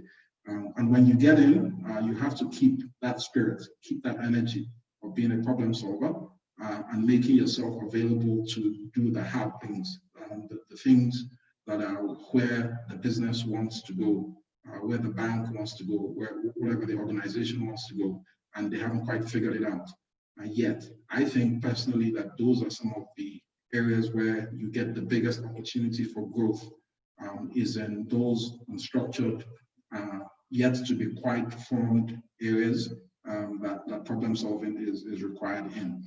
As Rotus mentioned, and I shouldn't end this without obviously plugging my book. As I say, I've been writing for many years. Writing is key to my professional success. And one of my hobbies is history, particularly the history of Africa. And I've been reading African history books for many, many years. And so in the last couple of years, with a very good friend of mine named Feyi Fawaemi, we decided that we wanted to tell a story about Nigeria and about why Nigeria is the way it is. And we thought about it and we said, what is the best story to tell to explain why Nigeria is where it is, how it is. And we felt that it was a story about the pre-colonial history of Nigeria, the things that were happening before Nigeria was formed into the present structure that we have in 1914. And so this is it. And the other reason was that we found, and you will all be aware, that most of the Nigerian population is really young people that are younger than 25. And many of them have not had the opportunity to engage even with the post-colonial history of Nigeria, never mind the pre-colonial history. And we didn't want that to be lost. The information was out there. We just had to synthesize it, research it, and put it together into a single document, which doesn't exist right now, any one document that has the pre-colonial history of Nigeria. So yeah, you should look for that when it comes out in another few months, inshallah. It's called Formation, the Making of Nigeria from Jihad to Amalgamation. And I'll be very happy to answer questions about that or about any aspects of my career so far. Thank you very much for having me. Great stuff. Fola Fagbole, Senior VP and Head of Financial Advisory over at the AFC. Thank you so much for the great story there, and also dropping nuggets, of that folks who are listening in can take from. You said learning how to learn is an important life skill. Learning how to learn. So learning the proper way so you can soak in as much information as possible. You also stressed education, saying his MBA was very helpful for him in his career. Also stressed expertise, making business decisions, rather important business decisions, effective business decisions. Those are driven by a strong industrial knowledge. So a lot there that he's talked about. He also talked about the importance of self-development, reading a lot, and finding people who are looking for problems to solve. So very, very good nuggets of wisdom there from Fola Fagbole, Senior VP and Head of Financial Advisory at the AFC, and also the author of that new book, The Making of Nigeria from Jihad to Amalgamation, that's dropping in October. All right, we move on now to the public sector. Again, we've done asset management, we've done private equity, we've done investment banking, we've done financial markets, we've done development finance. Now, public sector, we're going to be hearing from Akintunde Oyebode, who was recently elevated to Honorable Commissioner with the Ekiti State government.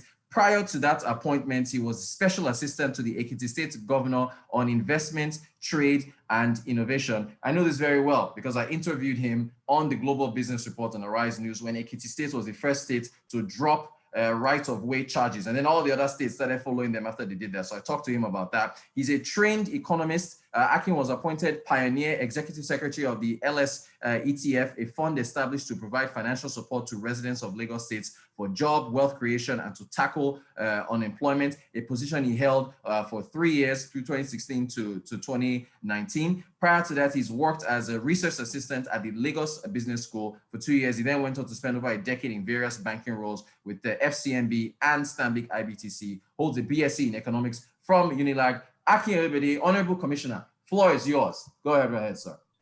So thank you very much, Rotus. First up, thank you, ladies and gentlemen. This has been very interesting. If you hear any strange noises, I'm out having dinner, so you might hear a few kids in the background crying. First up, I think this is an excellent. I've listened to all the speakers who have gone ahead of me, and they've done me an incredible disservice to ask me to come last. So there's Danladi, there's Fola, there's Dayo, who are all my good friends and who are very well accomplished professionals. And the entire, the panel is extremely well researched and well selected. Now, I'll tell you a bit about my story. So I actually started out my career in education.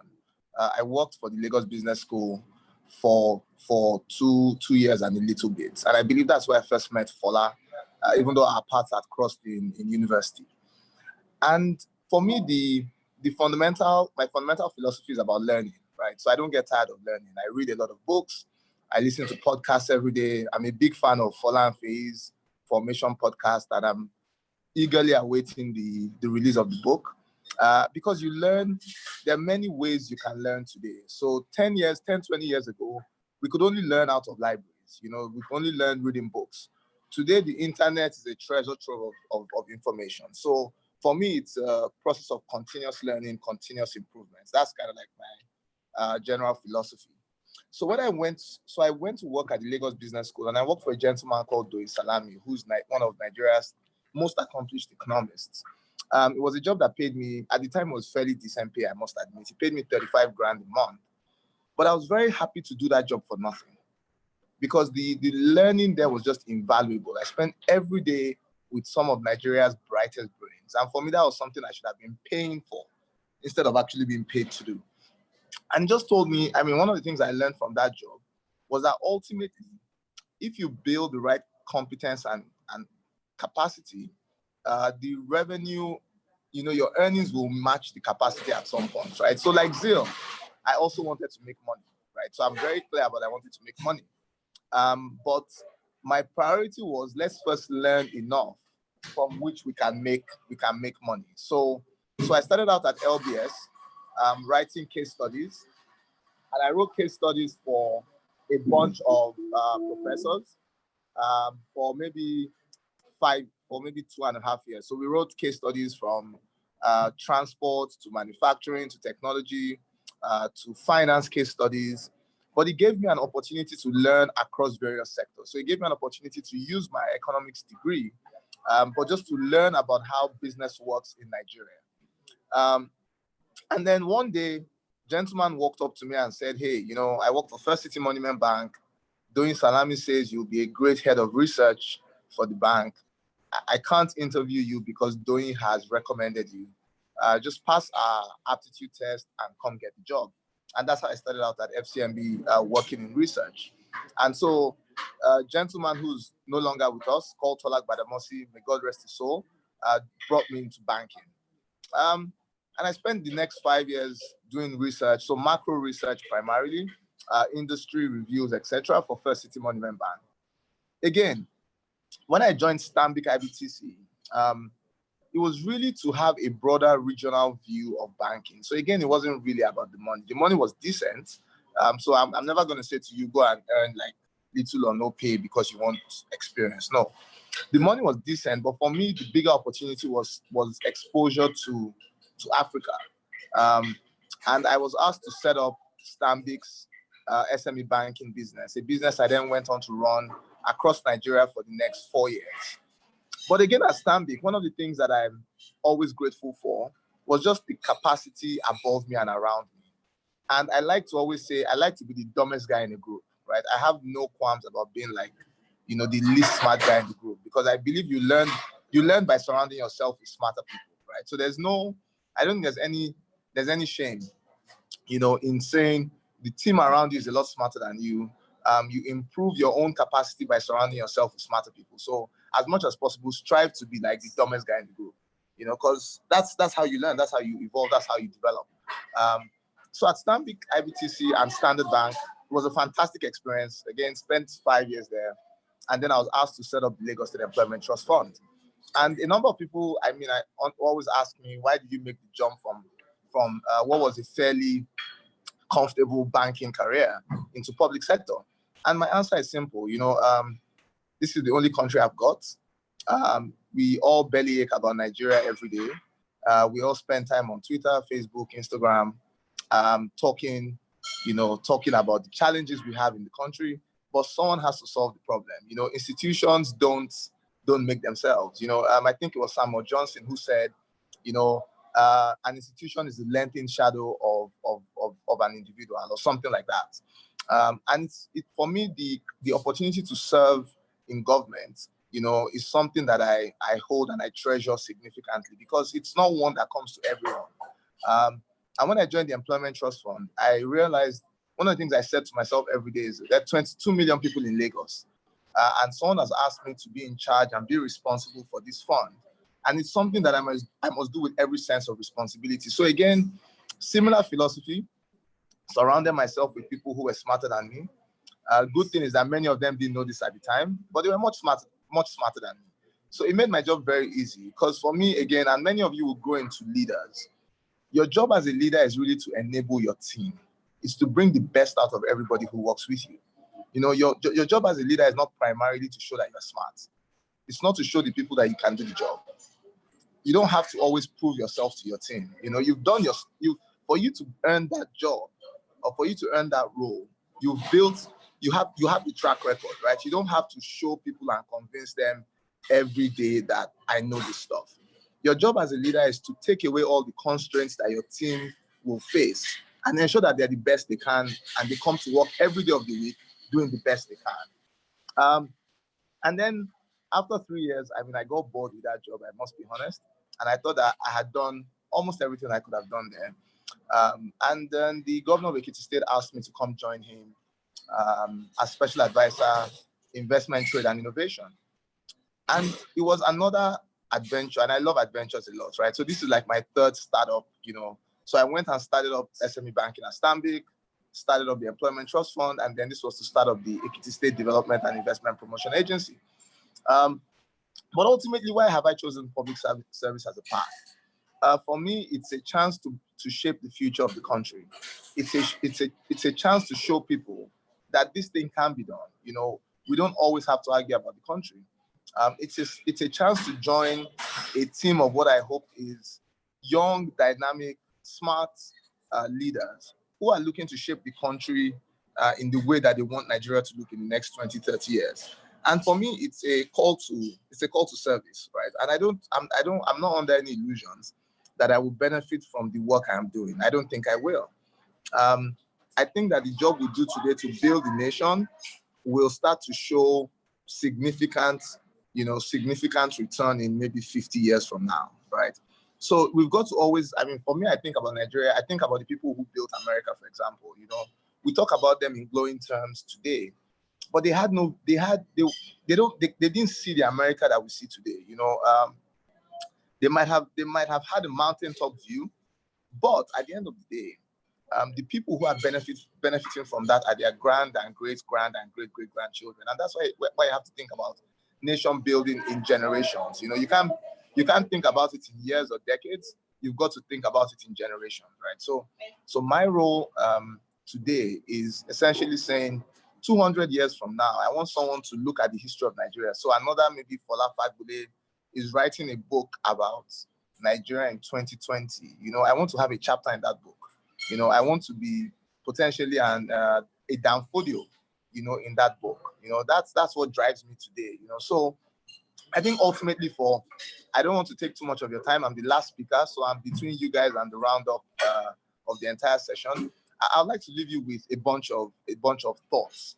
One is that ultimately your career is a function of your attitude and your aptitude, right? So usually it's not how smart you are, because there are many smart people. But you've also got to align that with your behavior, with how you gel in a team. And many times when we're hiring people, we leave the room not doubting the person's intelligence.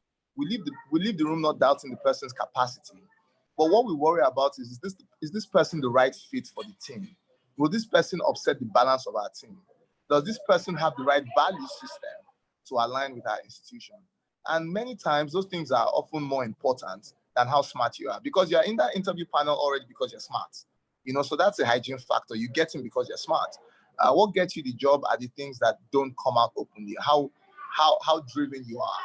What kind of personality does this person have? How do they fit into the team we're trying to build? Those things are as important, if not more important, than how clever you are. The second thing I'd like to leave you with is everybody needs a sponsor. And I know that I think Odiri was the one who first said this. Throughout my career, I will be deceitful if I said to you that everything that has happened to me today has happened because, I went to the right schools. I think I'm smart enough. Of course not. At FCMB, a friend of mine called Wale Anifo was the one who recommended me for the job and just said, I think this guy is great for the job. So he was my first sponsor. Doing Salami, who was my boss, was selfless enough to say, I'm going to let you go. I'm going to miss you terribly, but I think that this job is the best for you at this time in your career. It takes a lot for someone to say, this is going to personally damage me because I'm not going to be able to find a replacement for you quickly, but I'm not going to let that stop you from going to do what I think is right for you. And I'm eternally grateful to him till this day. When I went to FCMB, Ladi Balogun, Tolak Badamosi were my sponsors. They gave me wings, they let me fly. And when it was time to leave FCMB, I left with Ladi's best wishes, even though he was CEO of the bank, and he didn't want me to leave at the time. And at Stanbic IBTC, I had a number of sponsors, right? But to join the Employment Trust Fund, it needed Governor Aki Ambode to say, hey, I like you, I think you're young, you're sharp, come do this job. And today, Dr. Fayemi called me and said, hey, I want you to come into Ekiti State as my special advisor. And a few days ago, he's asked me to now come and run the finance ministry for the state government. So you always need those sponsors. You always need those sponsors. And you also have to be a sponsor yourself.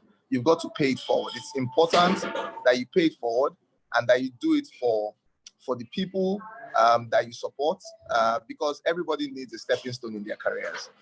I think the last thing I'll leave you with is, and I hate to sound corny, but I think it's really just a sense of purpose. And, Zil is my good friend, so he's not going to get upset.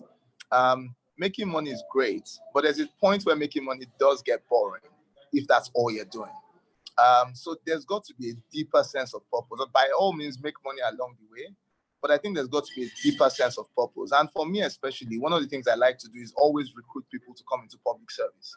Because the country we live in today is in a phase where we need our best and brightest people to shape the future of Nigeria. And if we all walk away from that task, then there's a limit to how successful we can be. A rising tide lifts all boats, right? So a storm will affect any ship in the ocean, no matter how sturdy it is. So at the end of the day, we are limited, or our capacity is only as strong as the economy or the environment we find ourselves. I think I've done like 10, 12 minutes now. So thank you very much for the opportunity. Again, this was fantastic. Apologies for all the background noise. I thought I could have dinner and do this at the same time. Haven't been very good at it, but I hope you've gotten some value out of my session. Thank you very much. Rotus, back to you. Thank you. Thank you so much, Aki. And I need to ask you who your ISP is, because it was incredibly clear and crisp. We heard you loud and clear. So the background noise did not interrupt at all. Akintunde Oyebode, recently elevated to Honorable Commissioner with the Ekiti State Government. Great nuggets that he dropped. What's a panel, eh? What a panel. FPN, you guys have done well today. He talked about the importance of behavioral skills. Be the least smartest person in the room. Soak in knowledge, learn from others. Also said your job as a leader is not to prove you are smart. It's to improve your team. Also said be a sponsor to others. Not just also, we talked about the importance of having a sponsor, as Odiri Ogini said as our first speaker, but he said to be a sponsor to others. paid for it. And then, of course, making money is not everything. Got to have a deeper sense of purpose. We've run over time, but we have to do the Q&A. So I'm just going to do one question for each person. If you guys can keep it as brief as possible. I got one question for everybody. We're going to start back at the top with Odiri Ogini. Odiri, the sponsor. Is there a difference between a mentor and a sponsor? And then how do you go about selecting the right sponsor?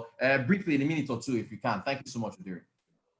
All right, thank you very much. So there's a very big difference between a mentor and a sponsor. So essentially what a sponsor does is invested in you, is putting something down for your career. But a mentor essentially just gives you advice, guides you. But what a sponsor does essentially is to invest in your progress, invest in your career. Like we've seen earlier, a sponsor is one who has the opportunity to recommend you, whether it's in a gathering or it's in a meeting, for opportunities or assignments that ordinarily in your own capacity, you'll probably not be able to get. So there's a grave difference between a mentor and a sponsor. And in your career also, you need a mentor, but in order for you to grow to the top to a large extent, you need more of a sponsor than a mentor.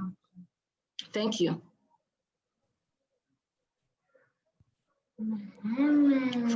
Thank you so much. Thank you for differentiating there between the difference between a mentor and sponsor. Thank you so much, Odiri Ogini, MD at United Capital Asset Management. All right, next question quickly is for Danladi Verhegen, a co-founder of Verad Capital. Danladi, lots of folks are asking about your decision to start Verad Capital in the middle of the financial crisis. What factors led to that? Because they think it was a very ballsy move, if I say so myself. What factors led to that? And are there any downsides to not having a long-term plan?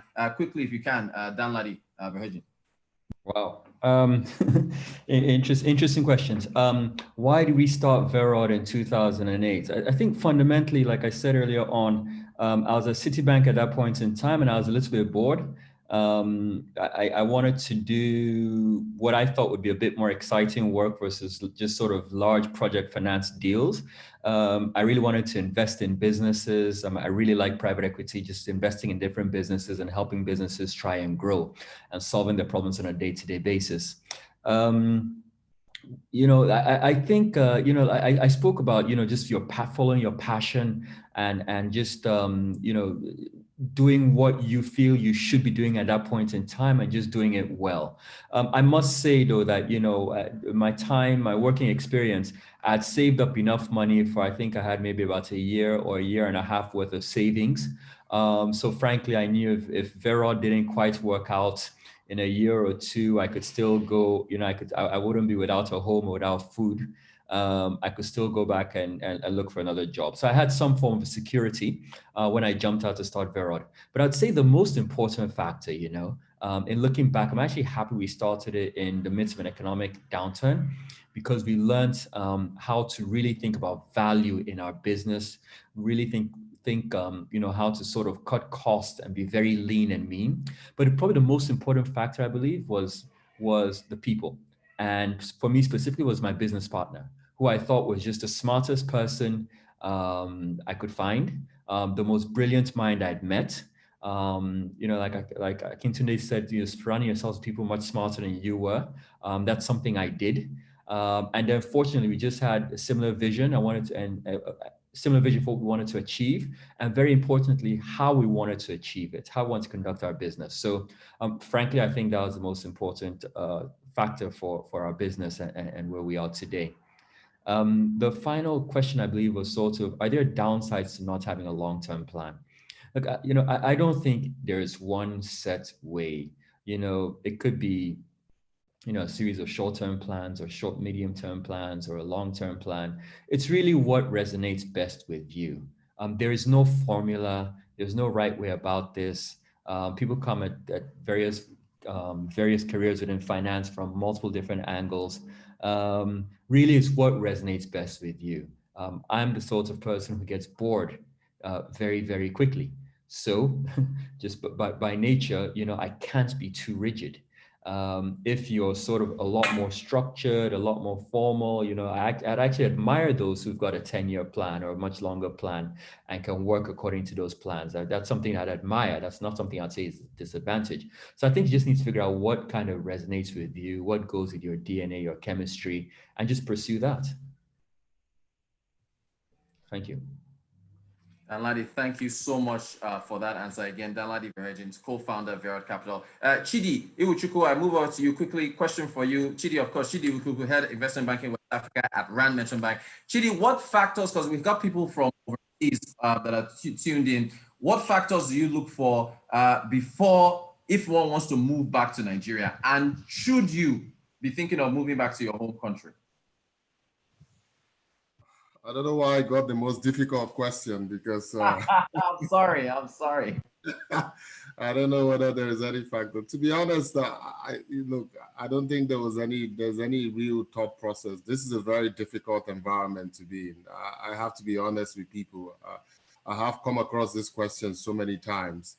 I think one of the panelists did mention it here, and this was Mr. Yebode. I think, look, Nigeria kind of needs brilliant minds, you know, to get us where we are. And I think, look, if you're coming back to this country, you know, please just know why you're coming back and make sure that it's very clear on exactly what you plan to achieve.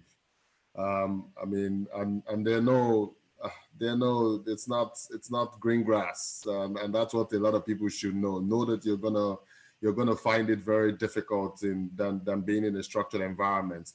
But I think if you know what you plan to achieve, and then you, like I mentioned earlier on, you persevere, and you just stay focused and put in the work, I think you're gonna find soccer at the end. But I mean, there are no promises, and be open. You know, I'm not one of those people that will tell you that, you know, you gotta kill yourself in Nigeria. Be open to also have experiences. If it doesn't work out, you know, find plan B. So it's not, there's no right answer to this question, but just to know that just know what exactly you're getting into. Thank you so much, Chidi Iwuchukwu. Very honest answer there as far as what people should look at before thinking about moving back home. Thank you so much. Quickly now, we move on to Zeal Akarewe. Zeal, everyone wants to know the radio station you're on and how they can tune in to listen to you. And also, you talked about the importance of personalizing relationships, how, you know, the errors you made in the past about, you know, friendships between colleagues and the difference between having colleagues, and then whether or not they should be your friends. Can you, one, the radio station, two, talk about how to actually effectively get personalized relationships without running afoul of any ethics rules in the corporate setting? Okay, so the radio station is Lagos Talks, 91.3 FM. I'm on Thursdays, 5 to 6 p.m. It's a program called Critical Thinking. So that's that. Regarding personalizing the relationships, and I saw the question, I answered it as well in the Q&A session. There's a difference between personalizing your corporate or professional relationships for personal gain and making friends with your clients. You're making friends with your clients because you want to understand their issues better, you want to know their background, because that puts you in a better position to provide appropriate solutions for them. One of my closest clients, we became friends in 2005. She was treasurer of a multinational then. She's left that multinational years ago. I've left the bank years ago, but we're still very close friends. She had a baby in January, I was in the house. There's never been a benefit from that relationship in terms of business or anything, but we're friends. And so it makes a world of difference to have friends, to make friends with your clients. Also, something else I wanted to add, I think it was Fola that was talking about learning how to learn. That is very important. And one of the things I have done is I've noticed that a lot of things are very connected. So I don't read a lot about financial markets. It's my field, it's what I do. So information from there kind of flows to me naturally. But what I've done that has helped me is I've broadened my exposure. So I've done certification courses in neuro-linguistic programming.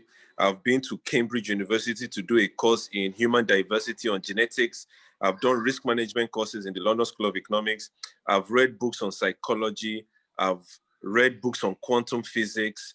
I've done so many things that are different from what I do, because it then makes you a little bit more humble to realize there's a lot of information out there you do not have. There's a lot of perspective out there you do not have.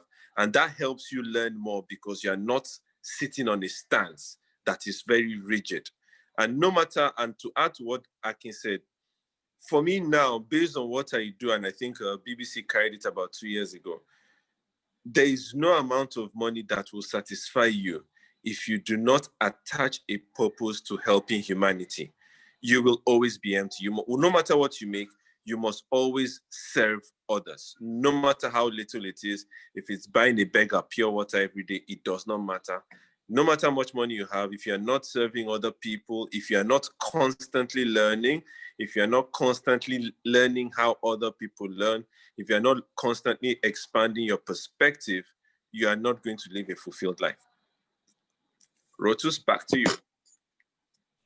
Thank you so much, Zeal. Very, very good. Great answers to those questions. Thank you so much. All right, again, that's Zeal Akarewe, founder, CEO, Green Black Advisory. We now move on to Fola Fagbole, Senior VP, Head of Financial Advisory over at the AFC. Fola, you're writing a book, The Making of Nigeria from Jihad to Amalgamation. Folks are asking, how do you balance that? Writing a book is not easy. How do you balance that with a demanding career in development finance?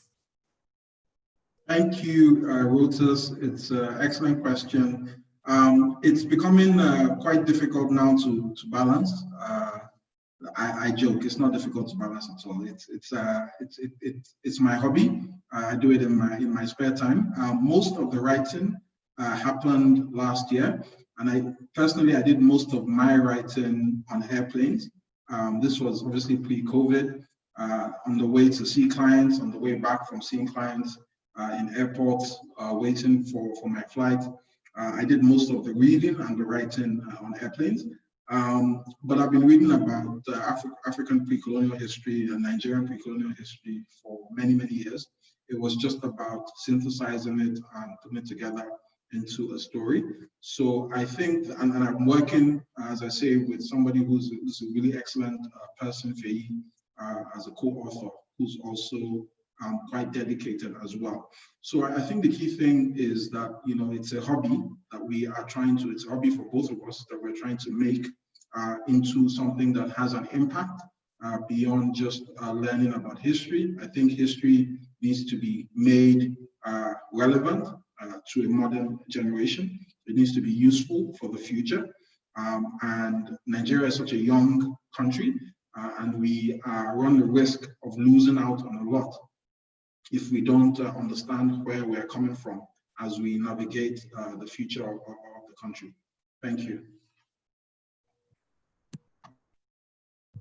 Thank you so much, Fola Fagbole, for your answer there. Again, Fola Fagbole is the Senior Vice President and Head of Financial Advisory at the AFC. Great answer there on how to balance things out. Akin Ilegbode, Honorable Commissioner at Ekiti State. The question folks have for you, and I know you mentioned this in your when you're taking us through your journey, but the question here is, Akin, would you really advise someone to leave the private sector and go into public service, considering your experience with FCMB, with Stanbic IBTC? You had it good in the private sector. Yeah, we're asking one of our panelists about, in fact, it was Chidi. We're asking Chidi about moving back to Nigeria. He said it's a difficult environment. So, Aki, would you really advise someone to do that, to go from a healthy, lucrative private sector? You know what? I think it's a very interesting question. I don't think it's one that you can decide immediately that you want to do. You must have the need to serve. I can tell you for free that the benefits of being in public service might not necessarily be financial.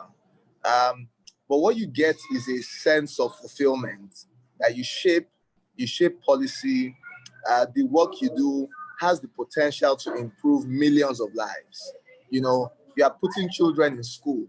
you are providing jobs, you're providing support to small businesses. It's a scale that you are unlikely going to be able to do in a private business unless you run a company like Amazon, right? So for me, it's that whole hierarchy of needs, right? Public service actually, for me, is where the self-actualization part of this thing is fully optimized. However, you mustn't go into public service if you don't have, like they call it vex money in local parlance, right? You must have enough in your bank account to be able to walk away. You must have enough to prevent you from being tempted by some, I would say, funny offers that you get. And everybody does get those offers, by the way. So you've got to recognize that there is a level of comfort that I always advise that you are at before you jump into the public service bandwagon.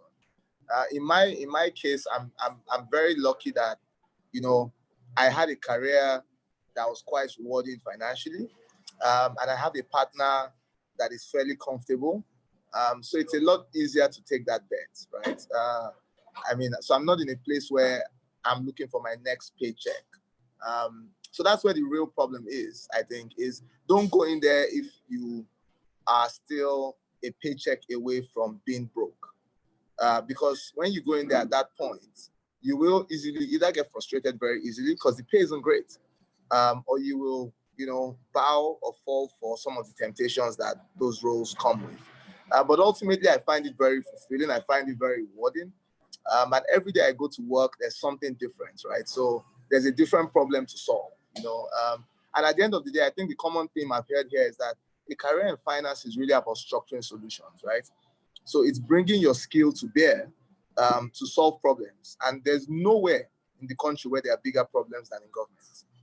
So if you're looking for problems to solve, trust me, in 4 years, you will see problems to solve every day of the week, and it's a different problem. So I find it very exciting.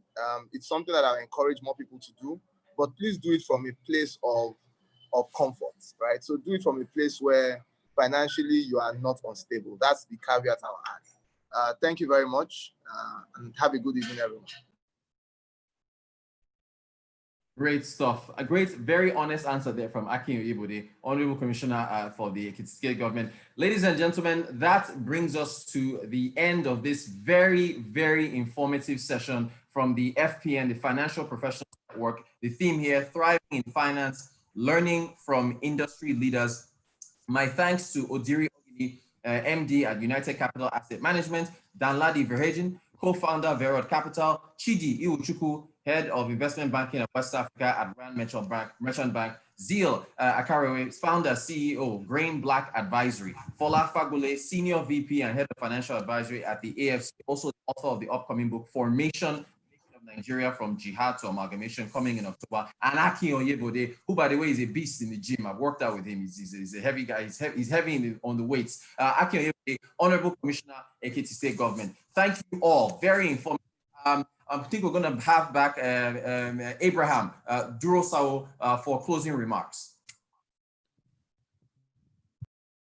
All right, thank you very much.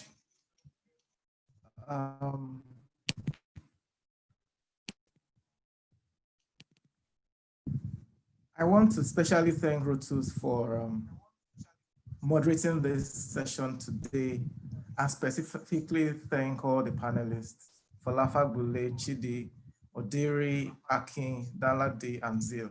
We're deeply grateful for this opportunity to have you share from your experience. And I believe a lot of the listeners from across the world have found one or two things to pick from your story.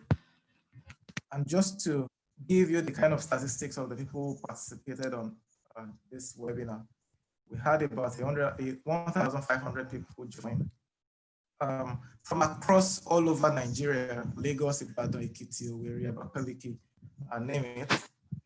And then from all over the world, we had people from Nairobi, from Jeddah, from London, from Munich, from New York, who are part of today's session. And we have the recording on YouTube for those who were not able to make today's session. Right. We would like to have your feedback. There are subsequent sessions to look forward to. we would like to hear from you how the session went and what are the things that you want us to do for you next. Most importantly, I want to leave you with this. Out of everything you've heard today, what action are you going to take? Because it is action that changes everything. Thank you for listening. And that's our email and phone number to reach if you'd like to get across to the Finance Professionals Network. And before we bring this session to a close, I will deeply be glad to hear the voice of the Executive Commissioner of Operations again, just to hear his own closing words, and then we can bring this session to a close. Thank you, Rotus, for the session. Okay, Rotus, hello, can you hear me? Yes, we can. Okay, since you asked to hear my voice, there's no need to see the face. I'm completely humbled by all I've heard. Different life impacting stories. There's an echo somewhere, so it's just.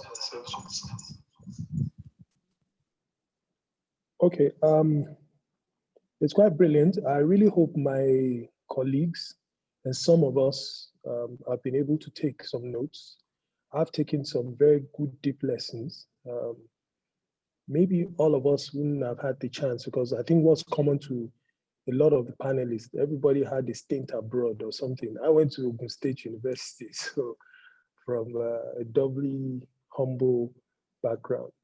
But key things, whether you have a privileged background or you're starting up for yourself, be clear, be focused. From what Zeal said, from what Akin said, Danladi, Fola, Odiri, and my friend from RMB, you have to be prepared, or else opportunity will come and you won't even know you've even frittered it away, because it will just go fly by. I wish you everyone all well. May the wind be behind your sail. But in other words, you need to have a boat and you need to have a sail for the wind to be meaningful. I'll leave it at that. God bless. And really, really, I'm impressed with the thoughts put together to put this together, and the thought of even starting this kind of network by finance professionals. You know, when people are doing exploits, you know, hear about what Daladi said. See, okay, here is Surgeon. I've known Fola. The story, I could remember the story Fola, because Fola and I worked at AfriInvest. You know, and everybody has something to say, but you need to make your own story count, or else it will never get ahead. What makes it get ahead is when you make something out of it. Success comes in different packages. My success story might not have to be yours, but you make yours a success in your own little way. Have a good evening, everyone. I'll yield the floor back to the organizers. Thank you, and God bless.